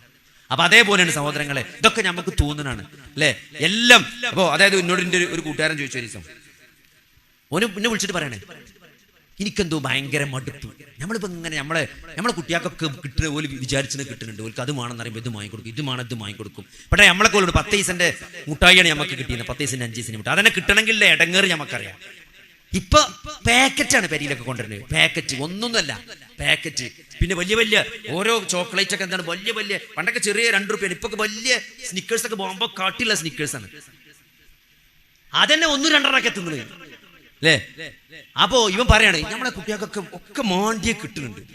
അപ്പൊ എനിക്ക് തോന്നുന്നു ഓരോരു ഐഡിയ എന്താ പറയുക, നമ്മൾ ഒരു നോർത്ത് ഇന്ത്യക്കൊക്കെ ഇവിടെ നിന്നാണ് പോവുക, ഒരു ദാരിദ്ര്യം പിടിച്ചൊരു സ്ഥലത്തേക്ക് പോവാം. നമ്മൾ നല്ല കാറൊക്കെ എടുത്തിട്ടാണ് പോവാ 2 ദിവസത്തിന്. എന്നിട്ട് പാവപ്പെട്ട കുട്ടികളെ കാണുമ്പോൾ വണ്ടി നിർത്തിയിട്ട് എന്താണ് എനിക്ക് മാണ്ടിയെ ചോദിക്കാം. എന്നിട്ട് ഓന് മാണ്ടിയതൊക്കെ വാങ്ങിക്കൊടുക്കുക. എന്നിട്ട് ഓൻ്റെ ഒപ്പം നിന്ന് സെൽഫി എടുക്കുക. എന്നിട്ട് ഫേസ്ബുക്കിൽ ഓരോ ആ കുട്ടികൾ അത് ഇപ്പോൾ കൊടുത്തു പോലെ ഇങ്ങനെ കളിക്കുമ്പോൾ ഇപ്പോൾ ഒരു പന്ത് വേണമെന്ന് പറഞ്ഞാൽ പന്ത് വാങ്ങിക്കൊടുത്തു അങ്ങനെ തട്ടുന്നത് കാണുമ്പോൾ നമുക്കൊരു സന്തോഷം ഉണ്ടാവും. അത്രേ ഇക്കതൊന്ന് അനുഭവിക്കണം. ഇനിയിപ്പോൾ അതാണ് എൻ്റെ ലക്ഷ്യം. ഇപ്പം എന്താ ഇതൊക്കെ സത്യത്തിൽ ഞാൻ അവനോട് പറഞ്ഞാൽ തരാം. നമുക്ക് തോന്നും നമ്മളെ കുട്ടികൾക്കൊക്കെ സുഖം. ഇതൊക്കെ എന്താ, ഇതൊക്കെ ആപേക്ഷികമാണ്. ഒന്നുമില്ലാത്തവന് ഒരു ചെറിയ പന്ത് കിട്ടുമ്പോൾ ഉണ്ടാകുന്ന സുഖം തന്നെയാണ്. ശരിക്കും പറഞ്ഞാല് ഈ വെല്ലുള്ള വരീത്ത കുട്ടിയൊക്കെ എന്താ നല്ല എന്തെങ്കിലും വാങ്ങിക്കൊടുത്തു നോക്കി, അത് 10 മിനിറ്റ് കഴിഞ്ഞാൽ കേടന്ന പിന്നെ ഉള്ള കച്ചറയ്ക്കാരൻ. നമുക്കൊരു മാങ്ങണ്ടില്ലെന്ന് തോന്നി. ചിലപ്പോൾ നമ്മൾ മാങ്ങി ഇടങ്ങാറാവും. ചില പെണ്ണുങ്ങൾ നിങ്ങൾ എന്തിനാ അതിന് കൊണ്ടുവന്ന് ഈ കച്ചറ ഉണ്ടാക്കാൻ ചോദിച്ചു. നമ്മൾ നല്ല സന്തോഷം വിചാരിച്ച് വാങ്ങിയത് ഇക്കാരം. അത് കുറച്ച് കഴിഞ്ഞപ്പോൾ പൊട്ടി, പിന്നെ പെരുന്നോളി കച്ചറ നമുക്ക് തീർത്തിട്ട് തീരൂല. പിന്നെ പെണ്ണുങ്ങളൊന്നും തീർക്കേണ്ടി വരും. ആ പെണ്ണുങ്ങൾക്ക് എന്താ എന്തിനാ ഞങ്ങളത് വാങ്ങിക്കൊടുന്ന് ഹലാക്കുണ്ടാക്കുന്നത്. അപ്പോൾ ഇതൊക്കെ നമ്മളൊരു തോന്നലാണ്, നമ്മളിത് സന്തോഷം കിട്ടും, അത് വാങ്ങിക്കൊടുത്ത് ഓന് സന്തോഷം ഉണ്ടാവും. അപ്പോൾ ഓനൊരു ഗ്ലാസ് വെള്ളം കുടിച്ചുകൊണ്ടാണ് സന്തോഷം, പിന്നെ ഇവിടെ ഒരു ബിരിയാണി ഉണ്ടാവുമ്പോണ്ടാണ്. ഇതൊക്കെ ആപേക്ഷികമാണ്. അപ്പൊ അതുകൊണ്ട് അല്ലാഹു സുബ്ഹാനഹു വ തആല എല്ലാവർക്കും നീതിമാനാണ്. ഇവിടെ എങ്ങനെ ഉണ്ടെങ്കിലും, അതായത് ഇപ്പോ നല്ല AC ഇട്ടുകാണ്ട് നിങ്ങൾ നല്ലൊരു കമ്പിളിയൊക്കെ ഇട്ടുകാണ്ട് നല്ല പൊതച്ച് കിടക്കണം വിചാരിച്ചു നോക്കി, ഉറക്കം വരില്ല. നിങ്ങളെ മനസ്സിക്ക് ചെറിയ ടെൻഷൻ ഉണ്ടെങ്കിൽ നിങ്ങൾ എത്ര AC 15-ൽ 16-ലിട്ട് 2 കമ്പിളി ഇട്ടി പൊതച്ചാലും നിങ്ങൾക്ക് ഉറക്കം വരില്ല. നേരെ മറിച്ച് നല്ല ഒരു ഇതും ഇല്ലാത്ത AC ഇല്ല, ഫാനും ഇല്ലാതെ വേർത്ത് പോലെ കടന്ന ബെഡിൽ തുണിയൊക്കെ നനഞ്ഞു കുളിച്ചിട്ടുണ്ടാവും, കൂർക്കം വലിച്ചുറങ്ങണ്ടാവും. ഇതൊക്കെ ഈ ദുനിയാവിൽ അപ്പുറം നടക്കുന്ന കാര്യമാണ്. ഇത് അപ്പുറത്ത് റോട്ടിലാണ് ഇത് ഒരുത്ത് പേരൻ്റെ അങ്ങോട്ടും ഇങ്ങോട്ടും തിരിഞ്ഞടന്ന് പോകാൻ ഉറക്കം കിട്ടണമല്ലോ. എല്ലാം ഉണ്ടാവും, ബാങ്കിൽ ലക്ഷക്കണക്കിന് ഉറുപ്പിക ഉണ്ടാവും, എല്ലാ സൗകര്യം ഉണ്ടാവും, പുറത്ത് നല്ല ബെൻസും വണ്ടിയൊക്കെ ഉണ്ടാവും, പക്ഷെ ഉറക്കം കിട്ടില്ല. മാറ്റോ അങ്ങനെ കൂർക്കം വലിച്ച് വലിച്ച് വേർത്ത് കിടക്കണ്ടാവും. ഓനൊരു പ്രശ്നമില്ല. അപ്പൊ ഇതൊക്കെ എന്താ, ഇതൊക്കെ ആപേക്ഷികമാണ് ഈ ദുനിയാവിലെ സുഖം എന്നുള്ളതൊക്കെ. അപ്പൊ ഇതൊക്കെ എന്താ വെച്ചാൽ ഇവിടുത്തെ അടിസ്ഥാനപരമായി ഇത് പരീക്ഷണത്തിന്റെ സമയം. ദുനിയാവ് തന്നെ ഇവിടെ പരീക്ഷണം ഇങ്ങനെ വന്നുകൊണ്ടിരിക്കും. അപ്പൊ എന്താ ഇപ്പൊ അങ്ങനെ വന്നത്, ഞാൻ ഇപ്പൊ എന്താ ചെയ്യുന്നത്, ഞാൻ ഇപ്പൊ എന്ത് ചെയ്തുകൊണ്ട് അങ്ങനെ എല്ലാം ഇപ്പൊ നമ്മൾ ചെയ്തിട്ടൊന്നും ആവില്ല വരുന്നത്. ചിലതൊക്കെ വെറുതെ വരുന്നതാണ്. എന്താ വെച്ചാല് അതിലെന്ത് നിലപാടാണ് ഒരു വിശ്വാസി സ്വീകരിക്കുന്നത് എന്ന് പരിശോധിക്കും. നമ്മൾ വിശ്വസിച്ചു എന്ന് പറയല്ലേ, ലാ ഇലാഹ ഇല്ലല്ലാഹ് ആൾക്കാർ 5 നേരം നിസ്കരിക്കുന്നുണ്ട് പറഞ്ഞാല് വെറും ഒരു റുക്കൂ സുജൂദല്ല നിസ്കാരം തന്നെ. ആ നിസ്കാരം കൊണ്ട് ഒരാൾക്ക് കിട്ടേണ്ട കുറെ ക്വാളിറ്റീസ് ഉണ്ട്. അള്ളാഹു ഏകനാണ് എന്ന് പറയുമ്പോൾ അല്ലേ, ഞാൻ അള്ളാഹുവിനെ മാത്രമേ ആരാധിക്കുകയുള്ളൂ, ഞാൻ അള്ളാഹുവിനോട് മാത്രമേ പ്രാർത്ഥിക്കുകയുള്ളൂ എന്നൊരാൾ പറയുന്നുണ്ടെങ്കിൽ, വിശ്വസിക്കുന്നുണ്ടെങ്കിൽ അയാൾക്ക് ഉണ്ടാകേണ്ട കുറച്ച് ക്വാളിറ്റീസ് ഉണ്ട്. അതൊക്കെ ഉണ്ടോന്ന് ഇങ്ങനെ ഒന്ന് മുട്ടി വെക്കും പടച്ചോൻ. അത് ഉണ്ട് എന്ന് പറഞ്ഞാൽ പിന്നെ ഒന്ന് മേടി വെക്കും ഉണ്ടോന്ന്. ആ പറഞ്ഞൊക്കെ ഹെക്ക് തന്നെയാണോ എന്ന് നോക്കാൻ പടച്ചോൻ ചെറുതായിട്ടൊന്ന് മുട്ടി വെക്കും. ആ മുട്ടുമ്പോൾ നമ്മൾ പൊട്ടാൻ പാടില്ല. അപ്പോൾ അതാണ് ജീവിതം എന്നുള്ളത്. അത് പല ദുരിതം. കെട്ടിച്ച മക്കൾ ചിലപ്പോൾ ഡൈവോഴ്സ് ആയിട്ട് പെരേക്ക് തിരിച്ചു വരും, പിന്നെ പിരാന്തുണ്ടാവും, കുട്ടികൾക്ക് മാനസികം ഉണ്ടാവും. പല പരീക്ഷണങ്ങൾക്കും ദുനിയാവിൽ എന്ത് ചെയ്യേണ്ടി വരും? നമ്മൾ വിധേയരാകേണ്ടി. കാരണം ദുനിയാവ് എന്നത് പരീക്ഷണം. പരീക്ഷണം അല്ലാതെ ആഴ്ചയ്ക്ക് ഒരു യുദ്ധം, ഇതൊന്നും ആരും കണക്കൂട്ടിയതല്ല. ഒരു പിരാന്തുള്ള ഒരു ഭരണാധികാരി അമേരിക്കയിൽ വരിക, എന്നിട്ട് അവിടെ ഇവിടെ പൊട്ടിച്ച്, എന്നിട്ട് അവിടെ ഇപ്പൊ ഒരു കാക്കാരന് കച്ചവടമൊക്കെ പറ്റ മോശമാണ്. മുപ്പര് പറയാം, മുപ്പർക്ക് കാര്യം സംഭവം ഒന്നും അറിയില്ല, കച്ചവടമൊക്കെ ഇപ്പൊ ഭയങ്കര മോശം, ഏതോ ഒരു ഇടുക്കിൽ വണ്ടി ഓടില്ല എന്നാണ്. ഓർമോസ് കടലെടുക്കല് കപ്പലോടാത്താണ് ഇവിടുത്തെ കച്ചവടമില്ലാത്തത്. ഇവർക്ക് ഏതോ ഒരു ഇടുക്കിൽ വണ്ടി ഓടില്ല എന്ന് പറയുന്നുണ്ട്. ഇവിടെ പറ്റ മോശമാണ്. ഇപ്പോൾ നിങ്ങൾ ആലോചിച്ച് നോക്കി, ഒരു കപ്പല്, ഞാൻ അത്രയായി പടച്ചോൻ ഖുർആനിൽ ഇങ്ങനെ ഇടക്കിടക്ക് പറഞ്ഞു, കപ്പലുകൾ സമുദ്രത്തിലൂടെ സഞ്ചരിക്കുന്നത് നിങ്ങൾ കാണുന്നില്ല എന്നൊക്കെ പറഞ്ഞപ്പം എനിക്ക് ചെറുപ്പത്തിലൊന്നും ഈ ആയത്ത് കേട്ടിട്ട് എത്ര പരിത്ര അത്ഭുതം. ഒരു കപ്പലോടണില്ലേ, വിമാനം പറക്കറ, അതൊരു രസമുണ്ട് പറയുമ്പോൾ തന്നെ. നിങ്ങളെ ആകാശത്തിലൂടെ ചീറിപ്പായുന്ന വിമാനങ്ങൾ നിങ്ങൾ കാണുന്നില്ല എന്നൊരു ആയത്ത് ഖുർആനില്ലല്ലോ. ഉണ്ടോ? അതിലൊരു അത്ഭുതമല്ലേ ഇത്? കപ്പല് വെള്ളത്തിൽ കൂടി അത്ഭുതം. ഇപ്പൊ മനസ്സിലായില്ല കപ്പലിന്റെ അത്ഭുതം എന്താണെന്ന്? ഗ്യാസ് വരുന്നില്ല, ഒന്നും വരുന്നില്ല. കാരണം ആകാശത്തൂടെ കൂടി കൊണ്ടുവരാൻ പറ്റൂല. ഇത്രയും ടൺ കണക്കിന് ഈ ഹൈലൈറ്റ് മാള് പോലത്തെ 2-3 മാള് വലിപ്പല്ല ജാതി കപ്പലാണ് വരുന്നത് വെള്ളത്തിൽ കൂടെ. ഒരു ചെറിയ ചെലവുള്ളൂ കപ്പല് വരാന്. അതാണ് കപ്പലിന്റെ ദൃഷ്ടാന്തം എന്ന് പറഞ്ഞാല്. മനുഷ്യനും അവന്റെ ചരക്കുകളൊക്കെ വഹിച്ചത് ഇങ്ങനെ വരികയാണ്. പണ്ട് ബ്രിട്ടീഷ് ഭരണാധികാരി വിൻസ്റ്റന്റ് ചർച്ചിൽ ബ്രിട്ടീഷ് പാർലമെന്റിൽ മീറ്റിംഗ് കൂടിയിട്ട് ഈ ബ്രിട്ടീഷുകാർ ലോകം ഭരിക്കാനുള്ള കാരണം എന്താ പറയുക? കടൽ ഓലെടുത്തിരുന്നു. ഏറ്റവും നല്ല നാവികപ്പട ബ്രിട്ടീഷുകാരെടുത്തിരുന്നു. കടലിലൂടെ ഏത് നാട്ടിലും കയറിച്ചല്ല, കപ്പൽ വഴിയാണ് കയറിച്ചല്ല. അപ്പൊ അതുകൊണ്ട് ഈ കടലിനും കപ്പലിനൊക്കെ അങ്ങനെ കുറെ പ്രത്യേകത ഇപ്പൊ നമുക്ക് മനസ്സിലായില്ലേ. അവിടെ ഒരു കടലെടുക്ക്, കുറച്ച് ആൾക്കാർ ഞാൻ വെടിവെക്കുന്നുണ്ട്, വെടിവെച്ചിട്ടൊന്നുമില്ല, വെടിവെക്കുന്നു പറഞ്ഞിട്ടുള്ളൂ, കപ്പൽ പോണില്ല, ഗ്യാസ് വരുന്നില്ല, ഒരു സാധനം വരുന്നില്ല, കുറെ കപ്പൽ ഒന്നും നടക്കണില്ല അല്ലെ, സാധനങ്ങളൊക്കെ വില കൂടാൻ പോകണം. അപ്പൊ എന്താ നിങ്ങള്? അപ്പൊ ഇത് അടിസ്ഥാനം, ഇതൊന്നും നമ്മൾ പ്രതീക്ഷിച്ചത്, ഇതൊക്കെ ഇങ്ങനെ ഉണ്ടാവുന്ന ഒരാളും കണക്കൂട്ടിയതല്ല.